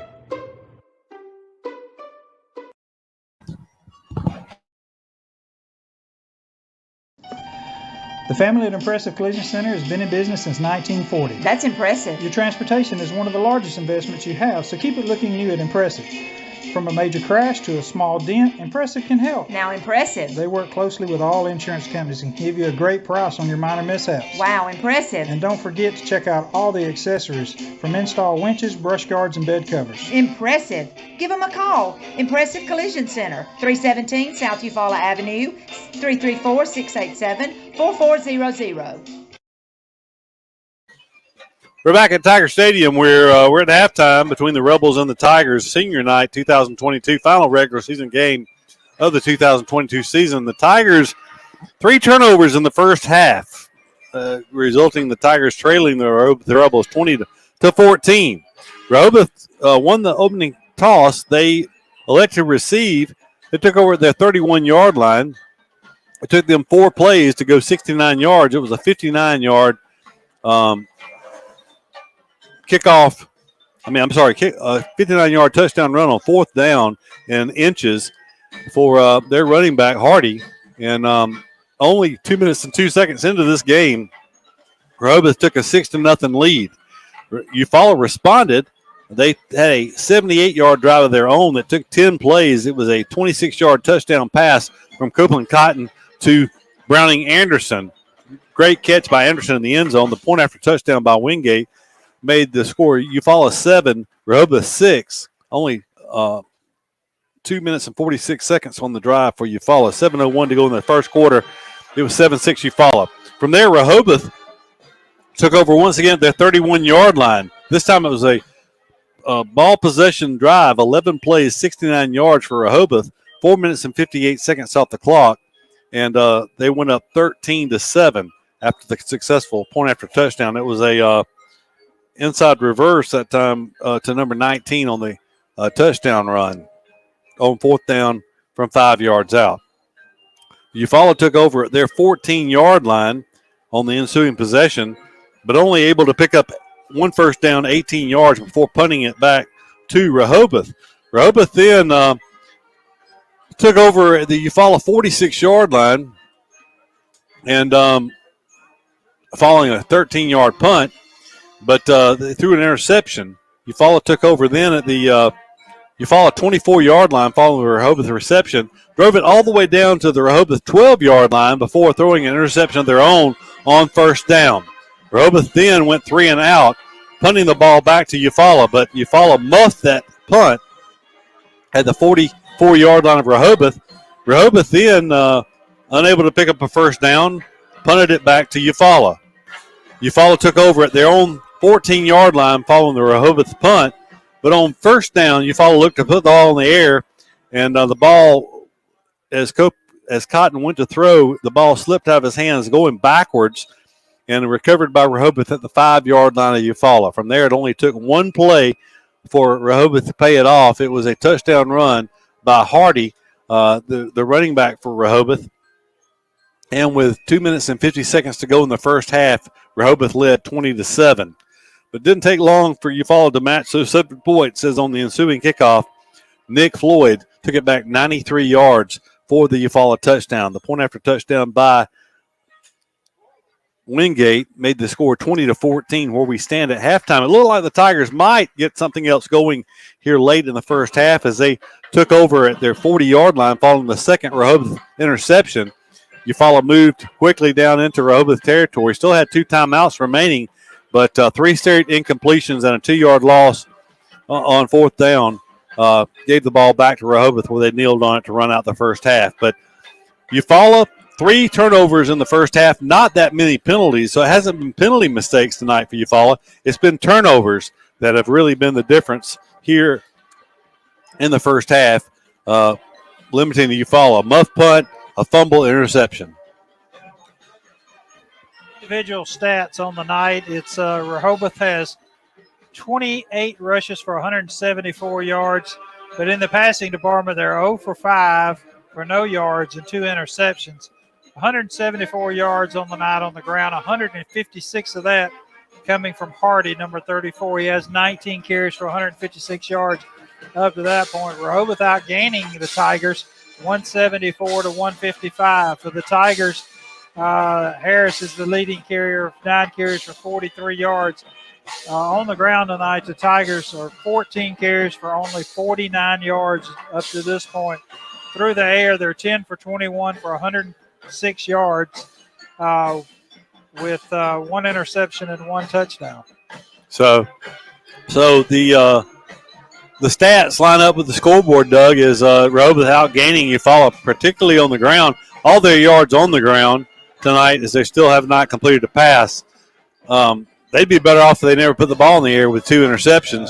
But Eufaula unable to run the ball with any success tonight. So, we talked about it a little bit late in the second quarter, but Eufaula just does not look like the same team that went to Greenville week 3. I don't know what, they're just out of sync and not playing well. But, one thing, Rehobeth is, we're used to being the one that's the bigger school and all this. Rehobeth's almost a 6A.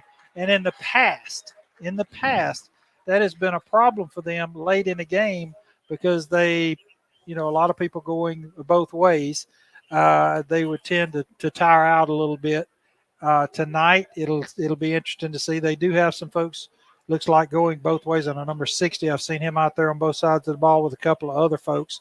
But they may have enough folks subbing. And with the run game, being able to control the clock a little bit, and it being a cool night, that may not affect them tonight. We may not see the letdown we've seen over the years. I've been watching their defensive front. They have rotated several players in and out on their defensive front. So it'll be interesting to see. We're about to have the halftime performance by the Mighty Tiger Marching Band. We will try to show that to you as we have done here the last few weeks. And we'll step aside and let you watch and enjoy the Tiger Marching Band.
One of your buddies? One of your buddies? Cousin Tahoe. Is that one buddy? What did he write? Did he still read or did not? I know He was talking about us getting on the all the game shut up, all the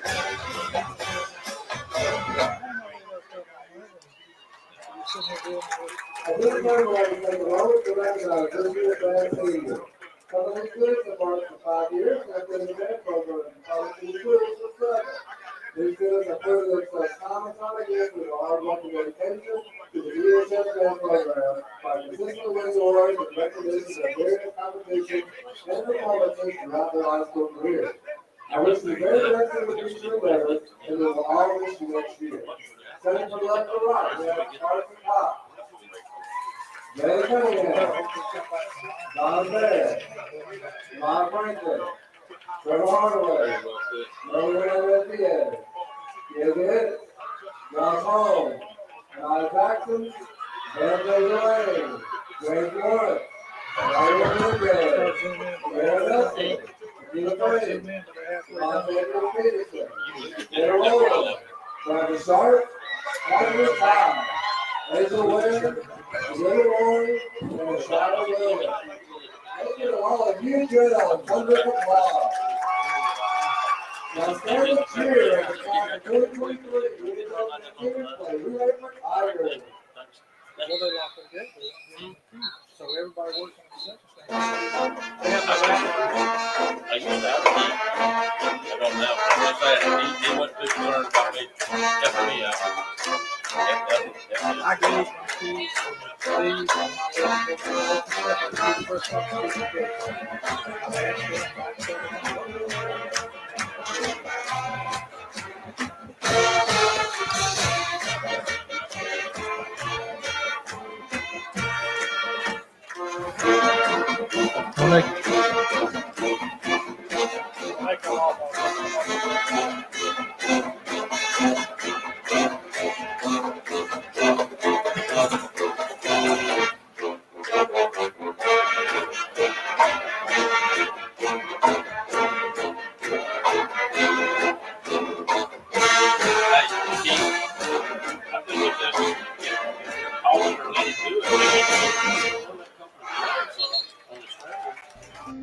Carrier asks, what does comfort mean to you? Is it a cool lake breeze on a hot summer day or by a warm fire on a cold night? Make every room in the house as inviting as the next. Also, make the air fresh and clean for everyone and keep humidity where it belongs. At Carrier, comfort means more than just the temperature. Contact Brown Heating and Air Condition, 714 South Eufaula Avenue, 334-687-5244. Hey Tiger fans, Daniel Pulley here, your local Chick-fil-A Eufaula owner-operator. We are so excited to be the official sponsor of the weekly Eufaula Tiger Coaches Show for the 2022 football season. Join us for the live show at Chick-fil-A Eufaula every Thursday starting at 6 p.m. Our incredible team is ready to serve you. And don't forget, eat more chicken.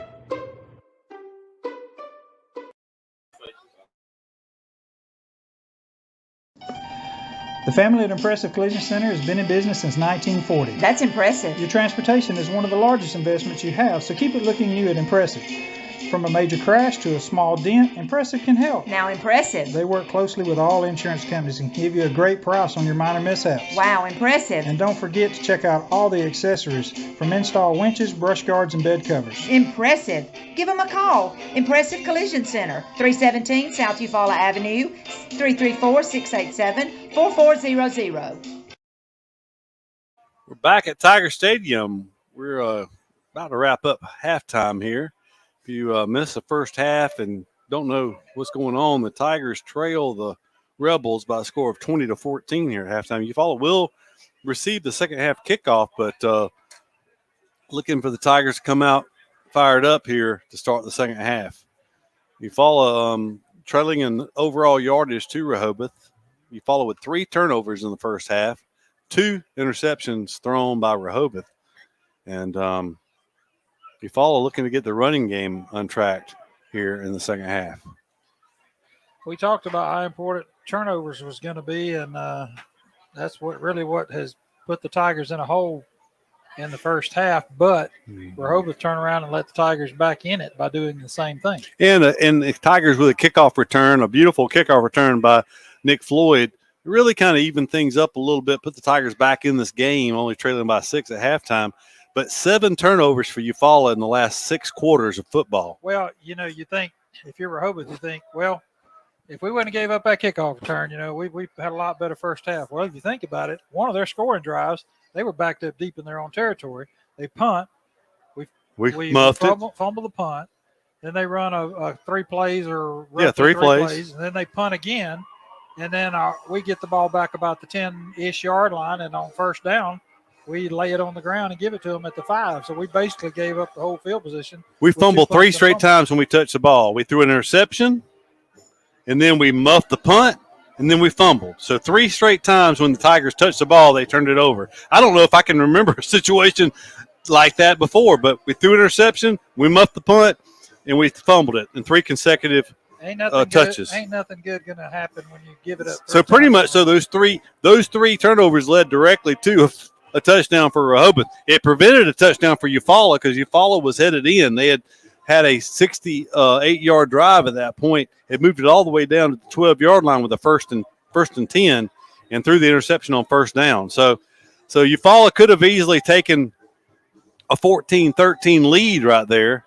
Instead, it ended up being 20-7, and then Eufaula responded with the kickoff return. So Rehobeth has the ball about to have the ball on the tee, and we're about to be started here in the second half.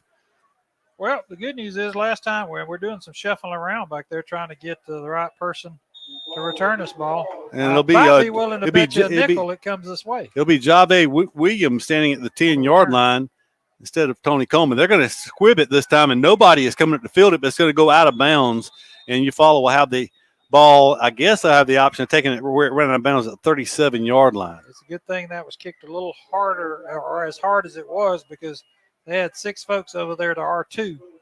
And if it would have stayed in bounds, it would have been interesting to see who came away with that. They're going to say first down at the 35. That went out. It went out at the 37, but I guess I thought it was where it went out plus 5 yards or. They're going to mark it 37. Okay, yeah, if it's behind the 35. Well, 35 or where it went out, I guess, is what it boils down to. We'll take it at 37. 3 receivers left, 1 right. Handoff to Harris this time. Harris at the right guard. He's going to take it ahead for 6 or 7 yards. We'll wait and see where they spot him down. About the 44-yard line is where they'll spot him down. So 6 yards on the play for Harris.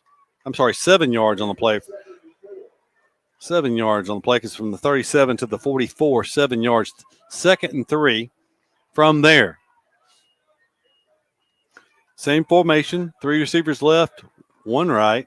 Harris behind, Cotton the quarterback. Taking the snap, dealing to Harris on a delayed handoff. Harris weaves his way through the line. He breaks into the secondary on the second level, crosses into Rehobeth territory, takes it to the 44-yard line of Rehobeth. So that's a 12-yard gain from Harris. And, Doug, the running game kind of lagged in the first half. The Tigers come out looking to establish a run here in the second. And they're doing it to the sophomore side of the line. They're not running behind Simmons and Screws on those first 2 plays. 1st and 10 from the 44-yard line of Rehobeth. They'll hand to Harris once again, looking to sweep the left side this time. It may be a new back in there. We'll wait and see. It is number 5 that time for Eufaula. That's Javarius Washington. That's a new one on me. Washington with pretty good speed that time. He picked up 5 yards on that play. He hit the corner pretty quick. 2nd 5 now. Tigers with Pugh. An H-back to the left, a wing back to the left. It's going to be Harris this time at the right tackle. He's going to break 1 tackle, fall forward for 3 yards to the 36-yard line. Keith, maybe we can check with somebody in a minute, but Washington is what's listed on the roster, but 27, Slaughter's brother that played last week, that looked an awful lot like him as he came off the field. Very well may be. There is a 27 on the sidelines, though, down here between 43 and 19. Well, we're going to give Washington the credit. 3rd and 2 from the 36 of Rehobeth. Delayed account for Eufaula. They'll hand it to Harris. Harris picking his way through. He's going to pick up his first down. It was slow coming. He was very patient that time, waiting for a hole to develop. He picked his way down to the 32-yard line. That's a gain of 4, and the Tigers will pick up a first down. That's their 2nd on this possession. We have a Tiger down. Tell you what, while they tend to him, let's take a quick timeout. We'll be back after this commercial break. Easy Metal Building Kits, pole barns, and metal roofing supplies. APEC Metal Express carries multiple kit sizes and colors with at-home DIY instruction. APEC Metal Express, fast delivery, superior quality, excellent customer service. The family at Impressive Collision Center has been in business since 1940. That's impressive. Your transportation is one of the largest investments you have, so keep it looking new at Impressive. From a major crash to a small dent, Impressive can help. Now impressive. They work closely with all insurance companies and give you a great price on your minor mishaps. Wow, impressive. And don't forget to check out all the accessories from install winches, brush guards, and bed covers. Impressive. Give them a call. Impressive Collision Center, 317 South Eufaula Avenue, 334-687-4400. Back at Tiger Stadium, 1st and 10, Eufaula. From the 32-yard line of Rehobeth, junior running back Marquay Red Harris making his way to the sidelines. You know, speculation. It looks like he's okay. He may have just taken a hard hit there, maybe the wind or whatever, but he is walking to the bench. But doesn't look like he's has any problem with his extremities. Handoff. Washington hit the hole hard, but he was pulled down by 1 arm that time after a 2-yard gain to the 30. The lineman for Rehobeth was being blocked that time. He just reached out, Doug, and grabbed him by the jersey and pulled him down. We're already short at running back with a broke hand. Nelson, yeah. 2nd down and a short 8. Cotton's first pass of the second half. He's going to throw it complete. Good settling down on the out route there was Browning Anderson at the 16-yard line. That play picks up 14 yards. It's good enough for a Tiger first down. Tigers looking to retake the lead here as they trail 20-14. Just underway, 8:30 to go here in the third quarter. First possession of the second half has been methodical for Eufaula, all on the ground to the last play. Washington looking to sweep the right side. He turns the corner. He's into the end zone. No flags on the play. It's a touchdown, 16 yards, the first of the season for Washington. And Doug, I tell you, he showed good speed hitting that corner that time. Yeah, from where the down marker was, I'm going to give him 17 on that one, Keith. It was back a little bit, but he found a hole and just slipped. Did a good job of making the corner. Looked like they might have corralled him and kept him from getting around the corner, but when he made the corner, he found a hole and made it count.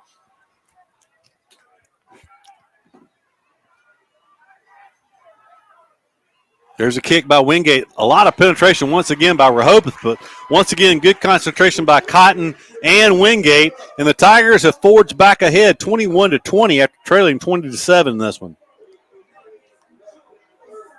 Tell you, we got to work on that. I don't know. Usually you block down, make a wall, but there's a lot of Rebels coming through some gaps on those extra point kicks. Wingate doing a great job keeping his concentration and putting it through. 8-play, 63-yard drive by Eufaula to open up the second half, 3 minutes and 42 seconds off the clock. It was a 17-yard touchdown run by Javarius Washington. He's listed as a senior wide receiver and defensive back, but he's looked good on the 2 or 3 carries he's had here in the second half already. Eufaula with 7 rushing plays and 1 pass play on that drive, 3 first downs, and they retake the lead. Doug, now the Eufaula defense is going to take the field again, and defense has looked better after the first 2 Rehobeth drives. Rehobeth scored on their first 2 possessions of the game. Their third touchdown came after the Eufaula trio of turnovers. So Wingate with the ball on the tee. He'll kick it this time. He drives it a little deeper. It's going to come down at the 25-yard line, be returned. He actually makes a man miss. Took a big hit. It was 48 on that hit. Shamarian Smith, a big hit. That might have even been a penalty at the next level as he came in really hard, hit him high, but brought him down at the 35. So that's where Rehobeth takes over for the first possession of the second half. Still good field position. Rehobeth's got the ball between the 30 and the 35 after almost every kickoff, but we'll take that. Rehobeth out 1st and 10 with their first possession of the second half with 8:10 to go in the third quarter. Eufaula with a 5-man front. Rehobeth in shotgun formation. Looking to run the ball again. It's Hardy, Jalen Hardy. He's going to go forward for 2 yards to the 37. Good tackle by Moss that time for the Tigers. Holds him to only a 2-yard gain.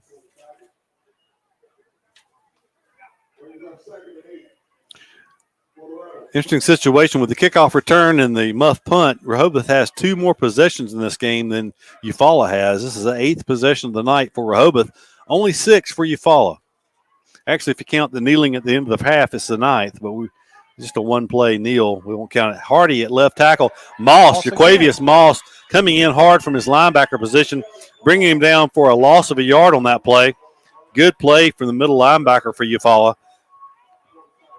Well, obviously, first two plays, it looks like the Tigers made some kind of adjustment on whatever Mr. Hardy was doing to them over that left side in the first half.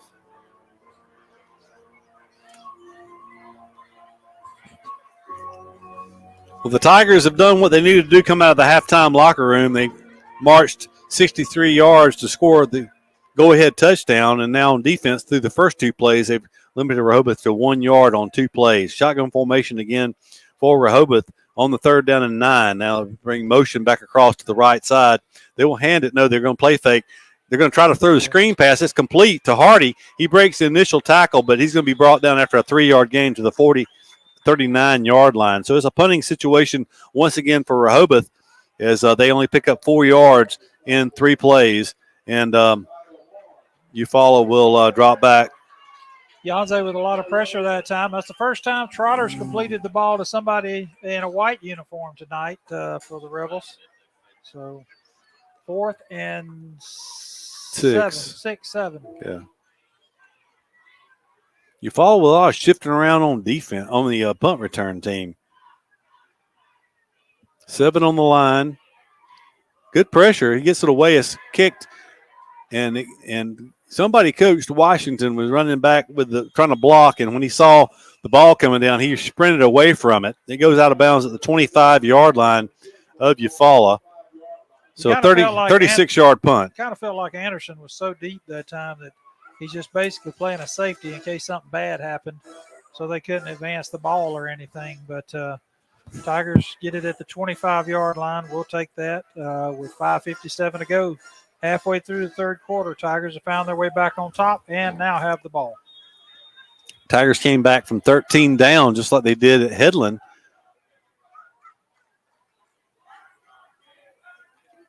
Three receivers right.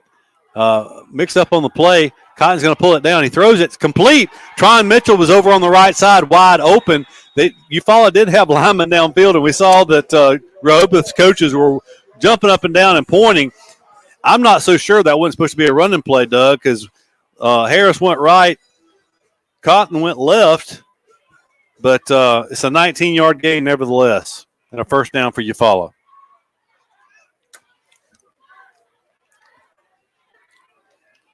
Three receivers right, one left. It will be Washington this time. Washington up the middle, running hard. He's going to pick up 13 yards down to the 43-yard line. Actually, it's 14 yards down. 13 yards down to the 43-yard line of Rehobeth.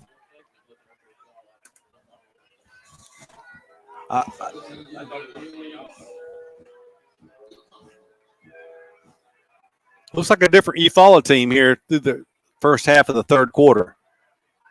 And Eufaula may have found something with Washington in the backfield. Washington, once again, he's going to take it off the left side this time. Not much running room. He's going to be brought down after a 2-yard gain to the 41. Second down and 8 now from the 41 of Rehobeth. Jave Williams checks in at running back for the Tigers. 4:56 and the clock rolling here in the third quarter. Eufaula leads 21-20.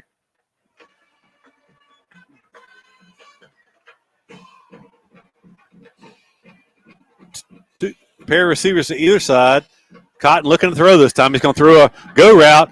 Anderson's there. He catches it. He's going to stay on his feet into the end zone for the touchdown. 41 yards from Copeland Cotton to Browning Anderson. Anderson's second touchdown reception of the night. The first one for 26 yards. This one from 41 yards out. Cotton's second touchdown pass, and the Tigers now lead by 7, 27-20. He gives Anderson 106 yards on the night in receiving and 2 touchdowns. Outstanding job. So a 75-yard drive that only took 4 plays for the Tigers. Now the Tigers are going to come out in the salt and pepper, and they will shift to kick into the kicking formation.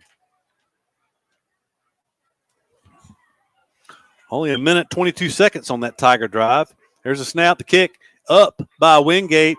Kick is good once again, but once again, a lot of pressure coming in off the right side of the Tiger offensive line. 4 minutes and 35 seconds to go in the third quarter. And I didn't have to say that because George was right on the scoreboard. I'm not used to this camera stuff still this year, but a good job by the Tigers. 2 possessions, 2 touchdown drives here to open the second half. I'm going to tell you what, Doug, we might have had a motivating halftime speech. You think? I know I hear stories of back in the Shane Wasden days. I think it was 2002, I think it was. We were trailing Pike County at halftime, and my son could tell the story real well, but Shane, I think, jumped up on some furniture in the locker room and peeled the paint off the walls, and Eufaula came back out and won the football game. But I think we were down by 2 touchdowns at halftime, if I remember correctly. Might have had a speech similar to that one, maybe. I could see it. I sure could see it.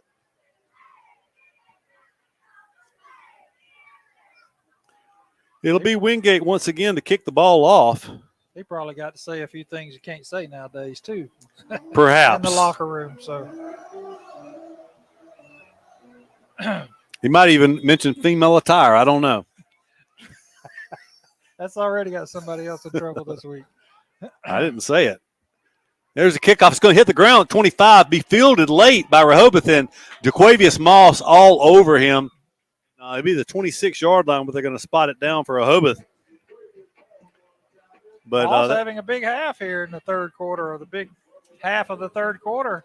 2, I think, for loss on the defensive side. Now a kickoff coverage tackle. some people, when they hit, it just seems like they time it well and they release into the tackle. And Moss is one of those. He brings a lot of momentum when he hits. So Rehobeth, 1st and 10, trailing for the first time in quite some time from their 25s where they mark it down.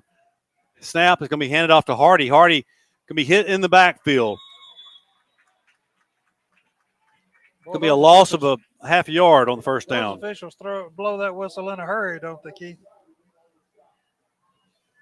We've had a couple of games this year where they let the piles go for a little bit, but I'd rather see them blow it, keep somebody from getting hurt. It brings up 2nd and 11 now, 4:05 to go in the clock rolling. Rehobeth backing up a yard there. 2nd and 11 from the 24. Going to fake it to Hardy. Going to throw a flare pass to the wide receiver this time. He's looking to make a move. That's Townsend, Terrell Townsend. The pursuit catches up. It may have been Janssen. There's a late penalty flag that got thrown. Now, Eufaula's applauding that penalty flag. We'll wait and see what it actually is. We tackled him up high. Might have got a face mask. I don't know. We'll see. It was a 3-yard gain on that play. We'll wait and see what the penalty Yard is. marker's already moved. It was 2nd and 11, so. Offensive pass interference against Rehobeth. That pass, if it's thrown behind the line of scrimmage, they can make contact. And I think that pass was behind the line of scrimmage. Well, they're And going the to coach- take a timeout and talk about it. I guess it could have been a pick play or something, but we'll take a timeout to be back after this commercial break. Carrier asks, what does comfort mean to you? Is it a cool lake breeze on a hot summer day or by a warm fire on a cold night? Make every room in the house as inviting as the next. Also, make the air fresh and clean for everyone and keep humidity where it belongs. At Carrier, comfort means more than just the temperature. Contact Brown Heating and Air Condition, 714 South Eufaula Avenue, 334-687-5244.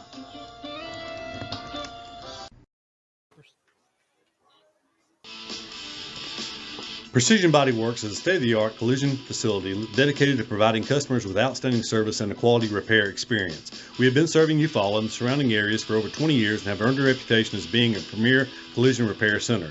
Precision Body Works uses environmentally friendly PPG water-based paint and also offers 24-hour record service as well as top-of-the-line accessories from such brands as Camlocker, Ranch Hand, Retrax, Weston, and WeatherTech.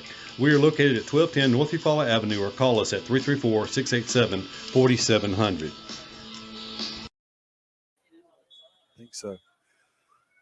We're back. They say 2nd and 11, but it should be, I don't know. Are they running the play all over again? Because they did assess a penalty. Could have been, well, it wouldn't have been 5 yards because they didn't gain 5. I have no idea. I've never seen. They're getting a do-over. 2nd down 11. Quarterback's rolling out, looking to throw. He's going to finally be run out of bounds for a loss back around the 22-yard line. I'm telling you, that was 2nd 11. They ran that play good for 3 yards. They threw a flag. They didn't assess a penalty or anything. They apparently called a penalty. But then they called the timeout, but I have no idea. Maybe that was a good timeout for the coach. Because it's like they did a do-over, yeah. We're going to have to remember. We have to remember to ask Jarrell about that on the coaches show Thursday night. Remember to tune in for the Chick-fil-A Eufaula Coaches Show Thursday nights at 6 p.m. live from Chick-fil-A. 3rd and 12. There's a shotgun snap. Quarterback looking to throw. He's going to throw a pass. It's complete, but there's Washington. He is playing on both sides of the ball here in the second half. He brings him down after a short gain. It's going to be a 4th down and 8 after the 4-yard gain on the pass.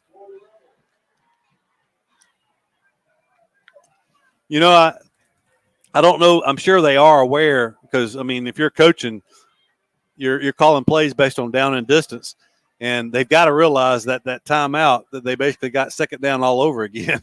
It's like no play. I've never seen that. I'm not so sure it should have been a penalty anyway. So unless they were offsetting penalties, and they never said. There's a low snap. Kicks away. Good pressure by Eufaula. Good job not roughing the punter. Get out of the way.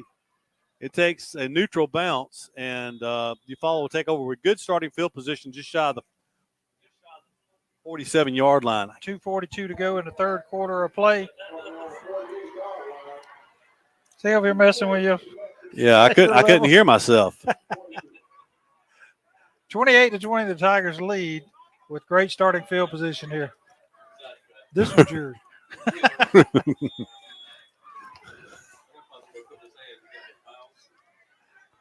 So Eufaula leading by 8 in this game, 28-20 now. Cotton takes it. He's going to throw a quick pass to Slaughter on the far sideline. Slaughter down the sidelines. He gets bumped after he picked up about 10 yards and knocked out of bounds, or he'd have been in the end zone. Marked him just short. Just short.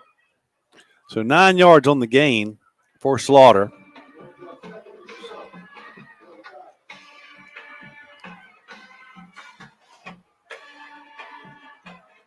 Jave Williams in the backfield. Cotton's going to pull it down this time. He's going to throw a late pass out of bounds, incomplete. So incomplete, it'll be third down and less than a yard. Rehobeth did a good job closing down that time. It looked like Cotton had some running room on the far sidelines and we get his first down easily, but Cotton not looking to run that time, Doug. He kept his eyes downfield and ended up throwing the ball away. But third down, about a foot to go. Jave Williams is the running back behind Cotton from the 44-yard line of Rehobeth. Going to hand it to Williams. Williams didn't need much, but he got what he needed, I believe, for the first down. We'll see where they spot him. He is spotted down right at the 44-yard line. That's where the first down marker is, and there is an injured Tiger on the field.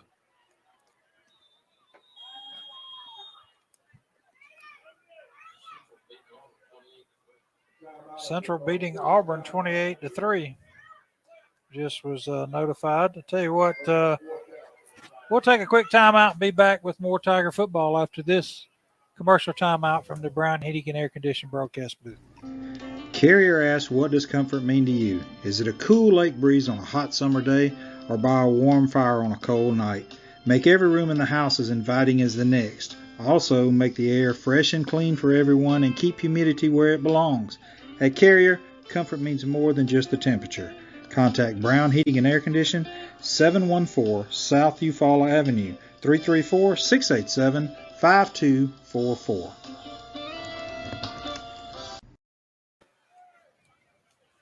We're back at Tiger Stadium as the injured Tiger on the field is walking off under his own power. Now, Harris hasn't been back in the game since he went down earlier. That's his first carry tonight. No, that was Jave Williams. Oh, yeah, Williams' first carry tonight. Okay. We've seen Javarius Washington in the backfield for the first time this year, the 5'9", 145-pound senior. They did not give him the first down. They did not give him the first down. It's 4th and short. He picked up some yardage. He didn't need much, and they spotted him short without a measurement. So the Tigers get in the G line. They have Nick Floyd back deep. On 4th down, the Tigers have had a lot of offensive success here in the second half. We did. We moved. And pass complete to LeViante Pugh. LeCaviante Pugh, there is no flags on the play. Our right side of the line looked like they flinched. And we convert. We put the ball in the air for the 4th down conversion. And the pass goes. So from the 44-yard line down to the 31, 13 yards on that pass play. And they have a player down. I could hear their fans all the way over talking about he moved. He did flinch a little bit, I think. But that was Keith, I'm not sure that I've seen it. It looked like our G line, but we had somebody back deep. And when he threw the ball, I mean, you're throwing it on 4th and a couple of inches. That's a lot of confidence. And we had receivers on top of receivers in that pass pattern, but just a good job. Well, it was a bootleg. It was a bootleg from under center. Cotton bootlegged out to the left side, and he had his tight end Pugh, who slipped out into the left flat, and it was a good catch. But it is a risky play on 4th and inches when you could potentially run a quarterback sneak and pick up the first down. It's 12-yard gain and a first down for Eufaula inside the 32-yard line of Rehobeth. In the third quarter, 1:36 and clock rolling here. Eufaula leading 28-20. Hand off to Washington, looking for daylight. He breaks a tackle. He is running hard. He takes it inside the 25, down around the 24-yard line. He's picking up about 8 yards on that. Well, we'll give him 7 on that play. But I'm going to tell you, Doug, it's one of those situations. Where's he been all my life? He's a senior, and he's got a quick burst out of the backfield. He carries that ball a little loose, but so far so good. Cotton pulls it that time. Good read. And, it's one of those early to practice type situations. Pugh was so wide open that he had so much green grass in front of him, he just dropped that football. Patrick Screws had one of those almost blindside. Is it Blindside? What was the movie? Yeah, Blindside. Michael Orr. He just had a pancake all the way to the Eufaula sideline at about the 19-yard line. Great block by Patrick that time. So third down, a short 3 from the 24-yard line. Washington is the back that time. He will get it up the middle. Washington breaks a tackle, and if not for a touchdown saving tackle by 37, Washington would have been in the end zone for a second touchdown of the night. As it is, it's a first down for Eufaula and a positive gain of 10 yards on the play. How many yards is that for Washington now? 7 carries for 57 yards. Under a minute to go now in the third quarter. Stack receivers to the right. Cotton takes it. He's going to toss it to Pugh, who is going to go forward for a short gain of maybe 2 yards to the 12-yard line. With players stacked wide, there was two defensive players out wide that time, and we threw it inside underneath.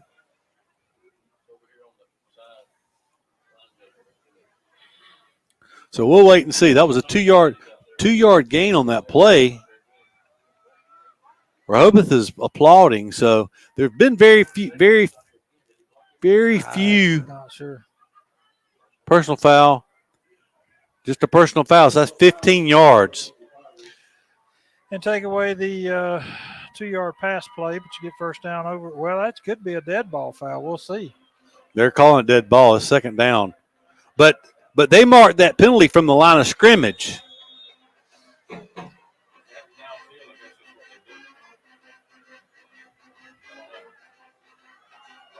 Wide open. Pugh! Oh, my goodness. He had a touchdown in his hands inside the 10-yard line, and he dropped it. He dropped one against Russell County spring game. A little closer in, but, oh, my goodness, wide open.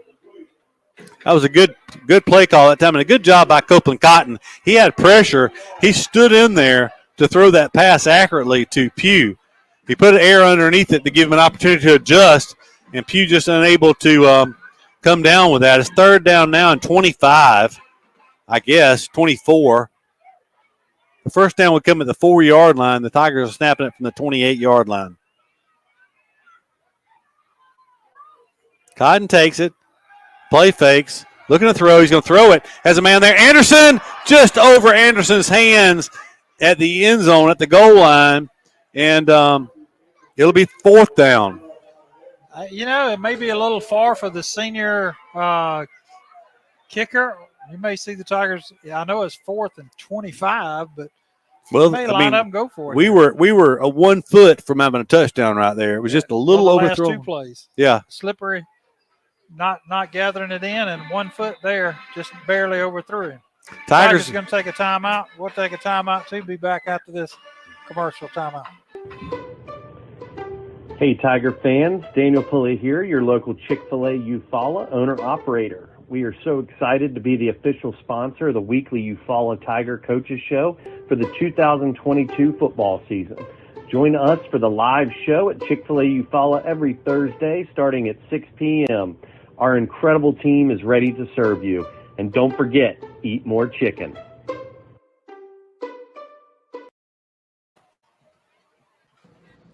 Hey Hey, Tiger fans, this is Lauren Streeter with Wiregrass Realty, and I'm here to tackle all your real estate needs. Let's team up and make a touchdown on your new home. Give me a call today, 334-614-7409. Go Tigers!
Back.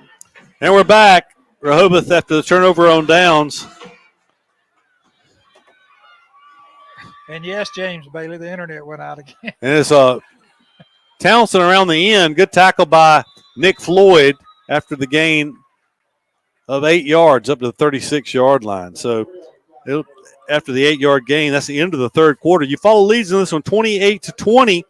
14 unanswered points in the third quarter for Eufaula as they trailed at halftime by 6. They now lead by 8 as we head into the final 12 minutes. We'll take a step aside for a commercial break. Be back after this timeout. When it's football time, we at First Franklin Financial are big fans of our local teams, just like you. We've been part of the community for over 75 years, and when you need money for repairs or emergencies, we'll help you play offense. We offer fixed-rate loans up to $15,000 with easy payment plans and fast approvals. Visit 1ffc.com to find the location near you. Legal, all loan terms and applicable APRs depend on meeting our underwriting and income criteria for the loan size requested and may require.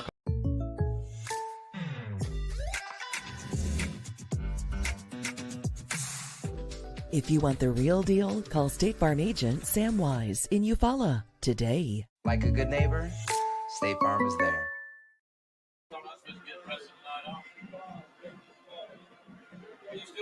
We're back. We're back at Tiger Stadium, $0. where the Rehobeth Rebels face a 2nd down and 2 as we come back to start the fourth quarter. 8-point game here from Tiger Stadium. We kind of expected a close game tonight, and we're getting it. Rehobeth with a valiant effort here so far tonight as they led by 13 points in the first half, 20-7. I don't know what. I guess they're trying to get the change right. The chain gang straightened out over there.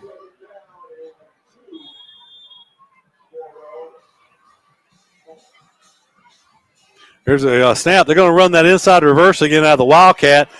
Caden Ingram is there. And I tell you what, good job coming up out of the secondary by Nick Floyd. And good help coming inside from Janze Pierre.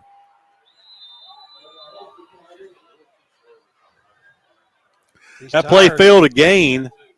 And they're going to – a player from Rehobeth a little slow on that play. Number 19 who carried the ball for Rehobeth. We'll have to check. My roster is on the computer tonight, and the computer keeps resetting and mixing up my numbers. So it's Parker Peacock. He is listed as a linebacker, 6 foot, 208-pound junior. And one thing I've noticed, Doug, for Rehobeth, there's a lot of sophomores and juniors playing significant minutes for them. Is 5A Region 2 just sophomores and same thing we saw last week from Charles Henderson. Rehobeth, we saw that with Carroll. Right. And if you think about it, Williams at Headland is a sophomore, if I'm not mistaken. So him and his cousin. So couple of years, it'll be some interesting. It will be a tougher region next year. Peacock is up and headed to the sideline. He's fine, just a little bit. He got 2 or 3 pretty good shots on. He did. He broke a couple of tackles, but he just brought more punishment on himself. That play failed again. It's third down, about 1.5 yards. Rehobeth breaks the huddle. We have a receiver left and right. I backfield under center goes the quarterback on the third down play. They'll hand it this time. No, quarterback drops to, I don't know if he just missed the handoff. I think he was intending to hand it off to his running back that time, Braden Hardy. Instead, quarterback fumbled it. You would think that would force a punt in a one-score game. It's 4th and 7 now after the loss of 6. But we'll wait and see what Rehobeth opts to do here. Looks like they're going to go for it. You know that they're 2 wins this year and out of the region, not going to make the playoffs. Why not go for it with 11 minutes to go in the 4th? So I formation on 4th and 7. They are trying to draw the Tigers off, it looks like.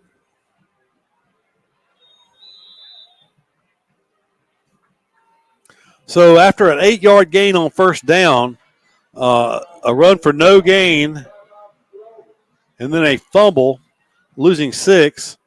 You would think Rehobeth burning now their second timeout of the second half. They only have 1 timeout remaining over the last 11 minutes. You would think, Doug, that if they go for it here on 4th and don't make it, Eufaula with the short field, they punch it in, it might finally give the Tigers some breathing room and maybe go a long way towards deciding the outcome of the game. 1 score and a 2-point play is the difference in this game right here. If they go for it and don't make it and give the Tigers great field position, it's not too hard for the Tigers to make it a 2-score game.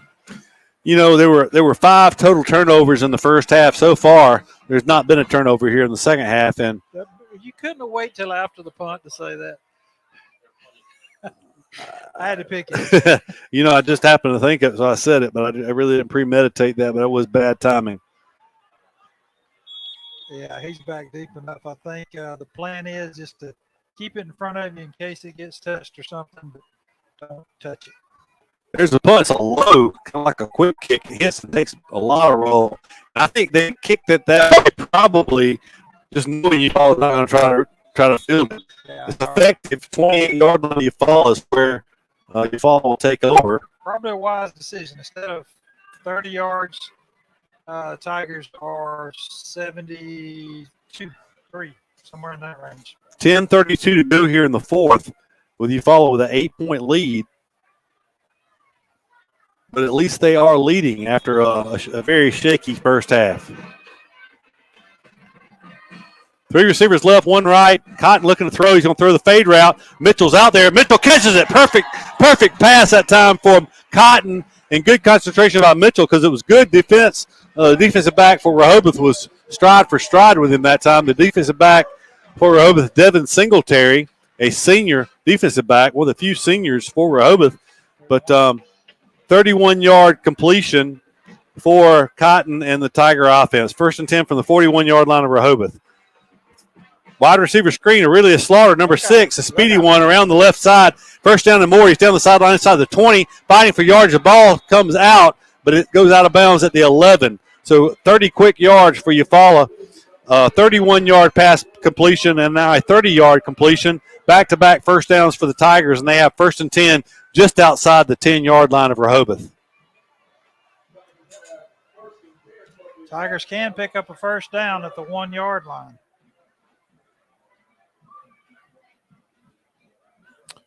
Cotton in shotgun formation. He'll look to throw again. Throws the fade in the end zone. Anderson's there, but a great play by the defensive back who never really played the ball. He got kind of fortunate there as he threw his hand up at the last minute, deflecting that ball away from Anderson. It looks like Anderson's got 6 or 7 inches of height advantage at least on the defensive back over there on the far side. Incomplete pass makes it 2nd down and 10. Anderson doesn't usually have a lot of height advantage, but I tell you what, he's awful good at getting it in one-on-one situations. Going to hand it off this time to Washington. Washington almost made it through that gap, but big number 58 for Rehobeth able to bring him down for no gain on that play. Walker McCart, a senior defensive lineman at 5'11", 257, brought Washington down for maybe a loss of a yard on that play. Third down play. Possession play for Eufaula, 3rd and 11. Pugh's lined up on the inside. He's got single coverage. They like to go to him here. Tigers going to throw it. It's Pugh. He hangs on this time. It's a touchdown, and they're going to throw an unnecessary roughness penalty apparently against Rehobeth as they slung Pugh down after he was in the end zone by about 5 or 6 yards.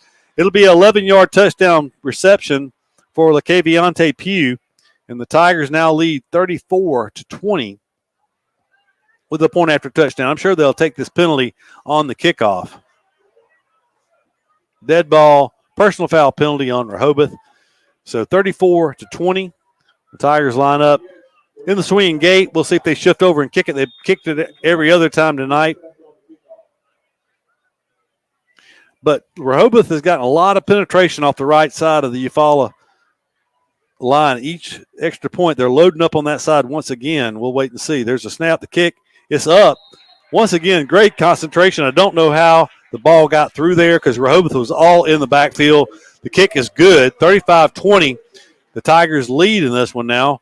They have scored 28 unanswered points as they trail 20-7 with 2:50 to go in the second quarter of play. It's now 35-20 in favor of the Eufaula Tigers. Doug, it's looked like a different Eufaula team here in the second half. This team in the second half has looked closer to what we've seen the rest of the season against Park Crossing, Greenville, Stanhope, Elmore, some of those games. Eufaula had not a great effort against Headland. Interestingly enough, they trailed 20-7 against Headland, and they came back to win that game 35-20.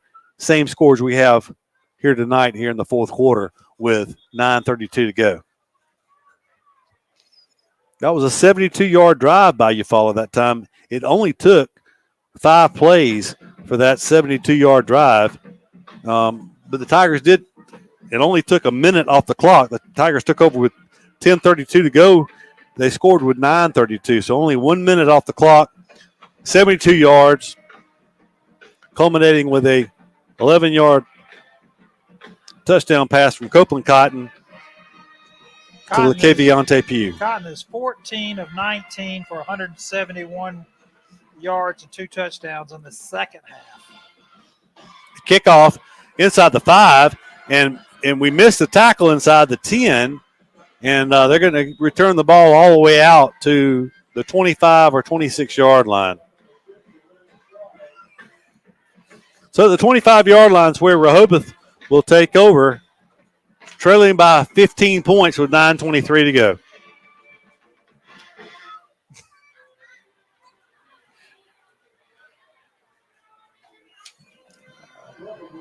First and 10 for the Rebels with 9:23 to go. They're trailed by 15.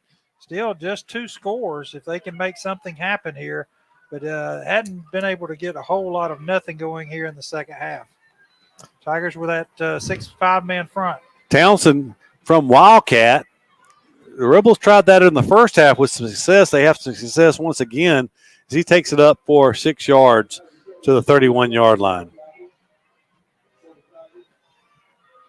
Tigers adjusted to that there as they had like a 5 or 6 man front. The linebackers walked up close. You kind of held your breath there for a minute. The Townsend didn't break through, but second and call it a long 4. He takes it again. A lot of the flow went to the left. He went to the right. He picks his way forward for 2 or 3 yards. We'll see where they spot it down. They snap that from just across the 30. They're going to spot him down at the 33-yard line. It's going to bring up 3rd down and 2. So give him 2 yards on that play. It'll be 3rd and 2 from the 33-yard line. Shot. Wildcat again. Mishandled a play. Ball's on the ground. I think Rehobeth covered it. Townsend, I believe, covered it, but it's going to be a loss back to the 26-yard line. That's going to be a loss of 7 yards on the play. And 4th down once again for Rehobeth. So on the last 2 third downs for Rehobeth, Doug, they lost 6 yards and 7 yards on just mishandled snaps. Yeah, as sharp as they were in the first half, pretty much, running some of those quick running plays and good snaps and everything, it's been more like a butter knife here in the second half. They're going to go for it, it looks like, from the Wildcat. They're going to run around the end, and he's going to pick up his first down.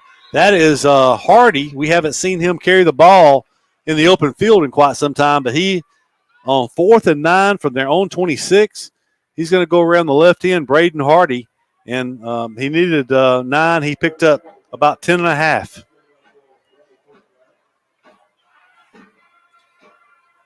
In the first half, we saw him get the edge on the Eufaula quite a bit.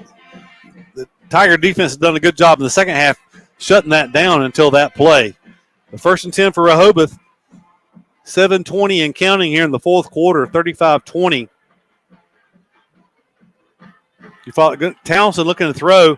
Terrell Townsend, he's going to be pursued, and he avoided a huge hit that time. He was being pursued by Patrick Screws, a Georgia Tech commit, and he was able to dip under Big Patrick and go down without a lot of contact. Patrick Screws listed 6'6", 320. Play loses 5 yards on the play, though. It'll be 2nd down and 15. 6:48 to go. Tigers lead 35-20 over the Rebels. Patrick Screws and John Zapierre lined up beside each other on the left side of the Tiger line. It's going to be Hardy coming around the left end this time. Going to be a 3-yard gain up to the 35-yard line and bring up 3rd down and 12 now from there. That running play will keep the clock moving under 6:30 to go, 6:25 and counting. 35-20, Eufaula leads. 24 carries on the night for 169 yards for Hardy. Hey, if you're listening and you know his mom, tell him let him sleep in tomorrow because he is he's run hard tonight. He has been their offense for the most part tonight. It's going to be the Wildcat once again. Direct snap's going to come to Hardy or Townsend. It goes to Hardy. They run the little sweep play to the wing back, and it's going to be a positive play across the 40 to the 42-yard line. That play will pick up 7 yards, but it'll be shy of the first down. It'll be 4th and 5. It's manageable, though. They came back with number 19. That they scored on that earlier tonight. A lot of attention going to Hardy. And with it 4th and we'll call it it's at least 5. So I would be surprised if Hardy does not put his hands on the ball here. Yeah, I'd be surprised if he doesn't run around the end the way he's done successfully several times tonight. They try to draw the Tigers off sides. It does not work.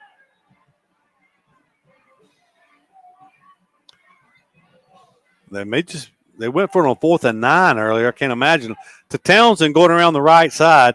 He's going to get the corner. He has a first down and more. He's going to take it out of bounds. Finally tackled by Tony Coleman down at the 36-yard line. I think everybody except Townsend thought that Hardy was getting the ball. It was 22-yard gain on that play, and Rehobeth first down. Hey, they're still in it. 5 minutes to go and the clock rolling.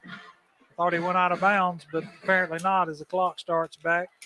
15-point lead for the Tigers, but the Rebels are marching down the field at the 36-yard line.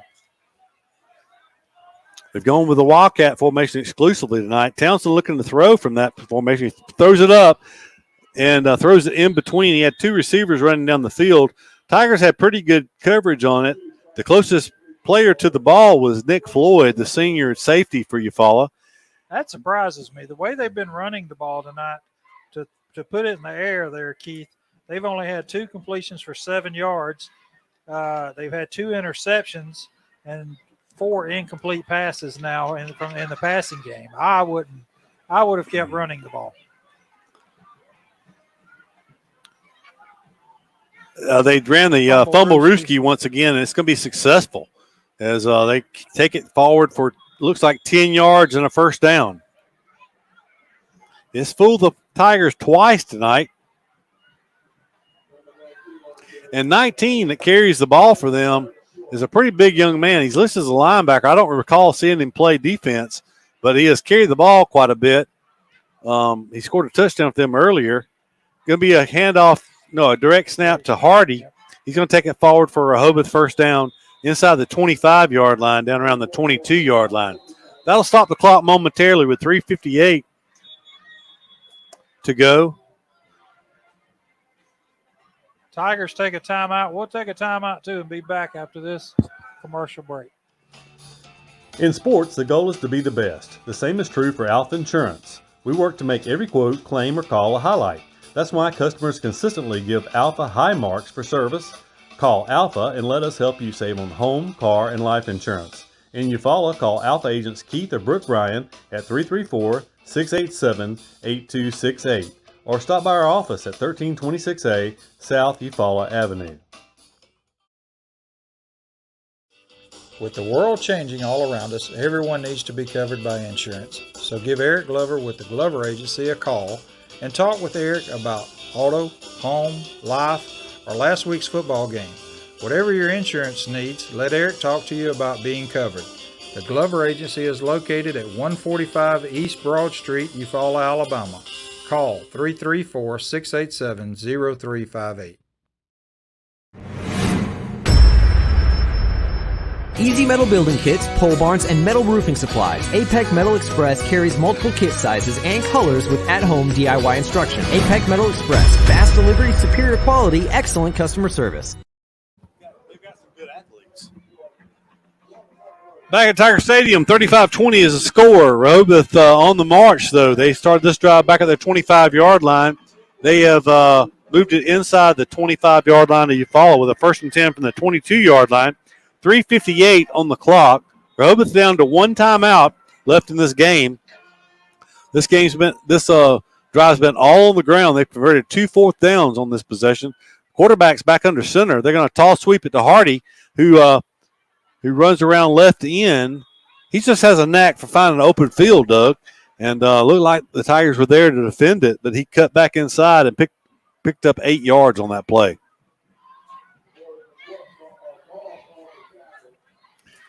2, 4, 6, 2, 4, 6, 8. 11 run plays on this drive for Rehobeth. Hardy going to throw a jump pass. It's incomplete. Eufaula almost intercepted that pass as they ran a tall sweep, and Hardy jumped up to throw the pass. It's 3rd and 2 now. They'll stop the clock with 3:25 to go. Keith, we have a couple of score updates. It shows it a final, but Stanhope Elmore defeating Pike Road 14-13, and another upset, Opelika Bulldogs. This one's still going on. Enterprise beating Opelika 22-14. It was Central ahead of Auburn earlier, we heard as well. Naked bootleg for the quarterback. He's in a lot of trouble. He's going to be brought down for a loss back to the 15-yard line. They had 2nd and 2. They threw a pass play, and now they run a naked bootleg with the quarterback, and now it's going to be 4th down and 3. Well, they're trying to throw the ball, and like I said, nothing's good has happened when they're throwing it. The 12th run of the night, 12th run of the drive for Rehobeth, 2 incomplete passes, so 14 plays. This will be the 15th play of this drive, Doug. 2:47 to go in the game with Eufaula leading by 15. They'll hand it off. The line is good push forward. I believe he's going to have his first down. Hardy falls inside the 10. He definitely has his first down. He just let him stay up a long time that time before they blew the whistle. So he's definitely got his first down. 6-yard gain on that play. Another first down for Rehobeth on this drive. And they're going to score. Well, they could turn it over, but they've used so much clock, Doug, that onside kick is going to be really the only option they have if they score here. Hardy, tall sweeper on the left side. He cuts it back inside. He's going to take it down, be forced out of bounds at the 1-yard line. So 8 more yards for Hardy. How many yards is that for him on the night? 196. 196 yards for Braden Hardy, a junior running back, 5'7", 164 for Rehobeth. Just a minute. First, 2nd and goal from the 1. Under center goes Rehobeth. They're going to run the quarterback sneak and signal with 2:03 on the clock. It'll be a Rehobeth touchdown with 2:03 to go.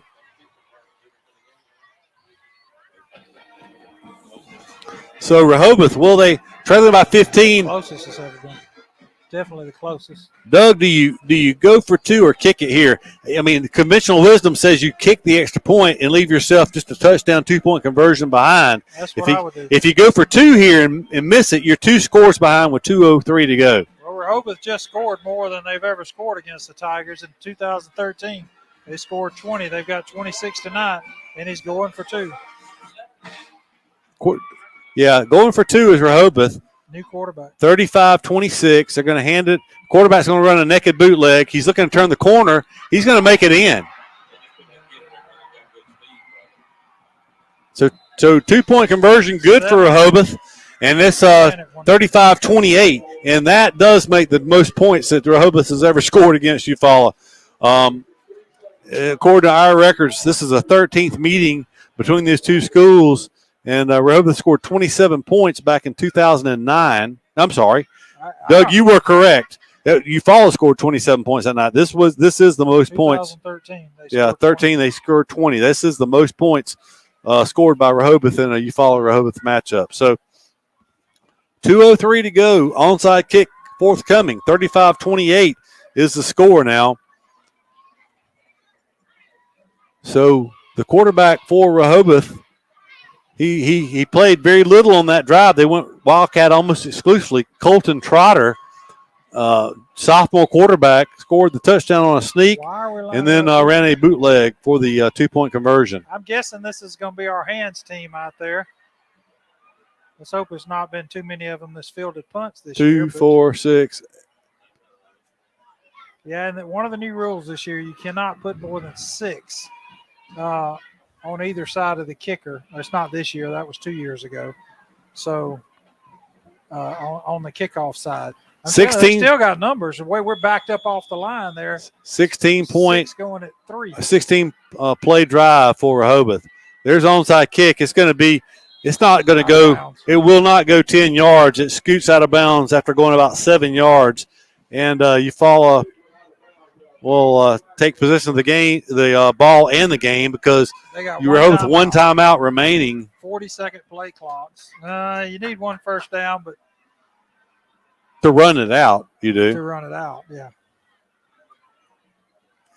So, unless something crazy happens this last 123 seconds, it's going to be a hard-fought 35-28 ball game.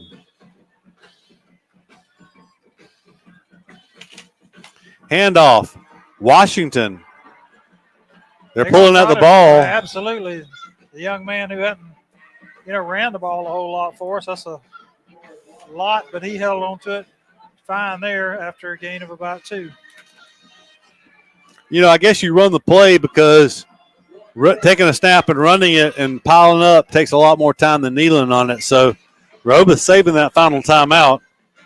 But they, like you said, Doug, unless the Tigers pick up a first down, they could get the ball back here. And without play clocks working in the end zones, it's a real disadvantage to the Tiger offense trying to run the clock down. Draw them off sides because they're getting a running start. Jarrell takes a timeout with 1 minute and 15 seconds. Let's take a timeout, too. We'll be right back with the Brown Heating and Air Conditioning broadcast booth after this commercial timeout. Carrier asks, what does comfort mean to you? Is it a cool lake breeze on a hot summer day or by a warm fire on a cold night? Make every room in the house as inviting as the next. Also, make the air fresh and clean for everyone and keep humidity where it belongs. At Carrier, comfort means more than just the temperature. Contact Brown Heating and Air Conditioning, 714 South Eufaula Avenue, 334-687-5244. Hey Tiger fans, this is Lauren Streeter with Wiregrass Realty, and I'm here to tackle all your real estate needs. Let's team up and make a touchdown on your new home. Give me a call today, 334-614-7409. Go Tigers! Back at Tiger Stadium, minute 15 to go in this one. 35-28, Eufaula leads. They trailed 20-7 in the first half. They fought back to take a 35-20 lead before the latest score by Rehobeth. They 75-yard drive by Rehobeth, 16 plays. Let's keep a close eye. As soon as this ball is down, how much time's on the clock?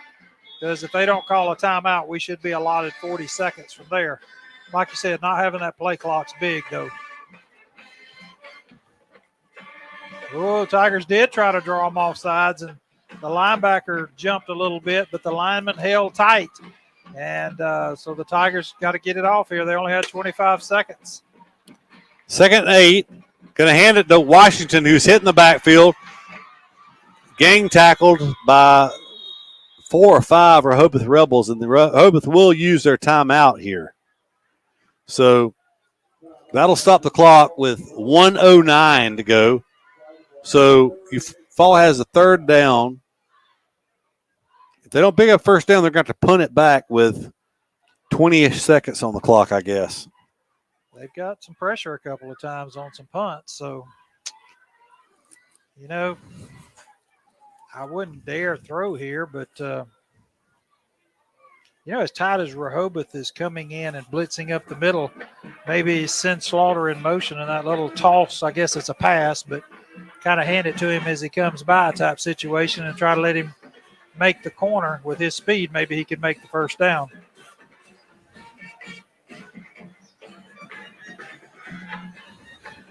I am, as you mentioned, as you talked about on 1st down, a little surprised that Eufaula's opting to run. I would, you know, if they run that play to Slaughter, that's one of those times you want to not toss it for that foot, but hand it to him, because if you toss it and he drops it, it stops clock. Right. So 3rd and 9 from the 47-yard line of Rehobeth. Going to hand it off to Washington, looking to sweep the outside, and he has brought down number 60, who's made several plays for them tonight. No. They did not have a timeout. Unless they gave him his timeout back when they did the do-over. He did not have another timeout. He did not have a timeout because we keep up with it here. They burned a timeout. They burned 2 timeouts in the 3rd quarter.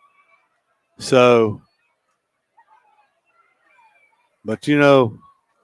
Well, they got 2 here too, so they're going to have some time left on the clock regardless.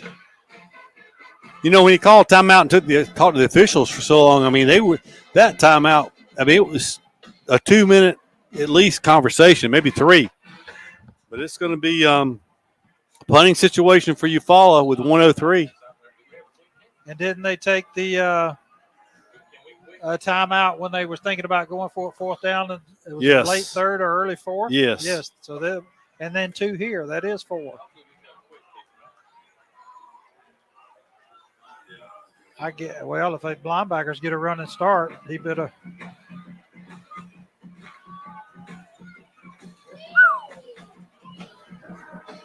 It's a quick kick by Cotton. It's going to – oh, he touched it. Yeah, he caught it and going down to the 15-yard line. That's where Rehobeth will have it for 53.8 seconds to go. With 7 passing yards on the night, Doug, you know, here's the problem. If Eufaula gets in your normal situation, you normally see a prevent defense in these situations. You're going to leave a lot of running room where if you miss a tackle, I think. Well, I'll just let the coaches call it, and we'll see what they decide to do. 53.8 seconds, 35-28, Tigers lead. Rehobeth with one last chance here.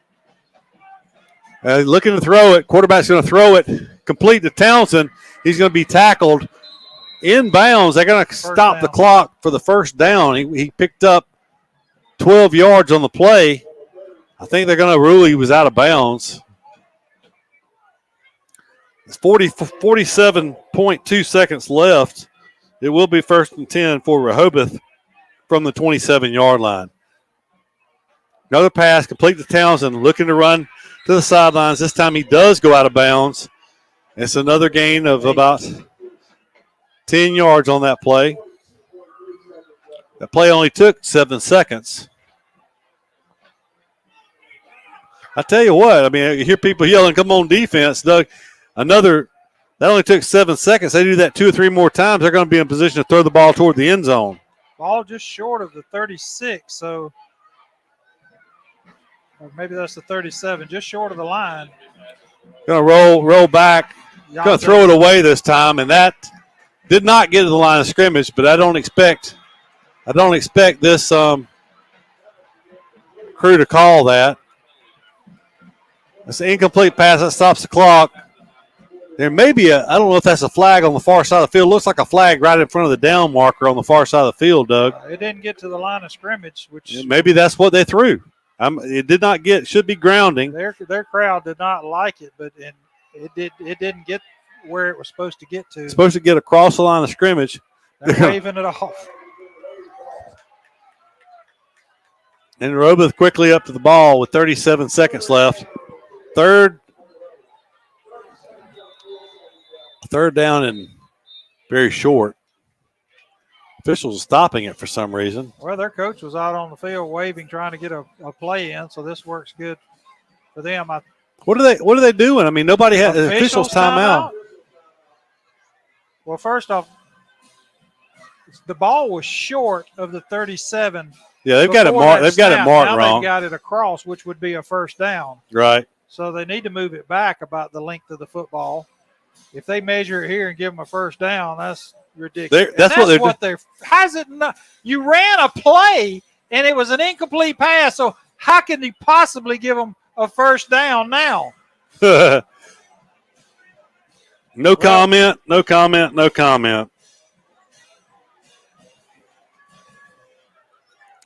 That's a first. That's a first for me. Oh my goodness! You can't do nothing but laugh, folks. First down, they got 9.5 yards. They throw an incomplete pass. They spot the ball, call an official's timeout, and give them the first down. You know, we've seen this all year, folks, and at least you have an opportunity to see it now because you're watching it. You're watching the video, so you're seeing what we see. You gained Yeah, because of a great cameraman working the camera tonight and all year, Charles Irvin and now George Cochran tonight. But, yeah, I mean, you can't make this stuff up. 2 men in motion. Doug did a great job of describing it. High snap, pressure from Yanze. It's going to be intercepted. That'll end the game. Nick Floyd with his with interception. He's looking to take this one all the way back. He's got a chance. Oh. He's going to go down at the 16-yard line. You can't blame the senior for trying to take it all the way back. 22 seconds to go on the clock. No flags. That'll end the game. Eufaula take a knee. They'll get out of here with a 35-28 victory. But, Doug, that is a first. We have seen some crazy calls this year, and you described it, 9.5 yards. The guy ran out of bounds short of the marker on first down. They throw an incomplete pass. Well, they spotted it short of the 37. After when they spotted it was across the 37. And the Rehobeth coach alertly asked for a measurement, and he got it. So wow. Eufaula in the victory formation. This will be the final snap of the game. Eufaula will go to 6-2 on the season. Next week, on the road to wrap up the final regular season game of 2022. On the road at Blakely, Georgia, to take on the Early County Bobcats. The Bobcats 7-0 going into tonight's game.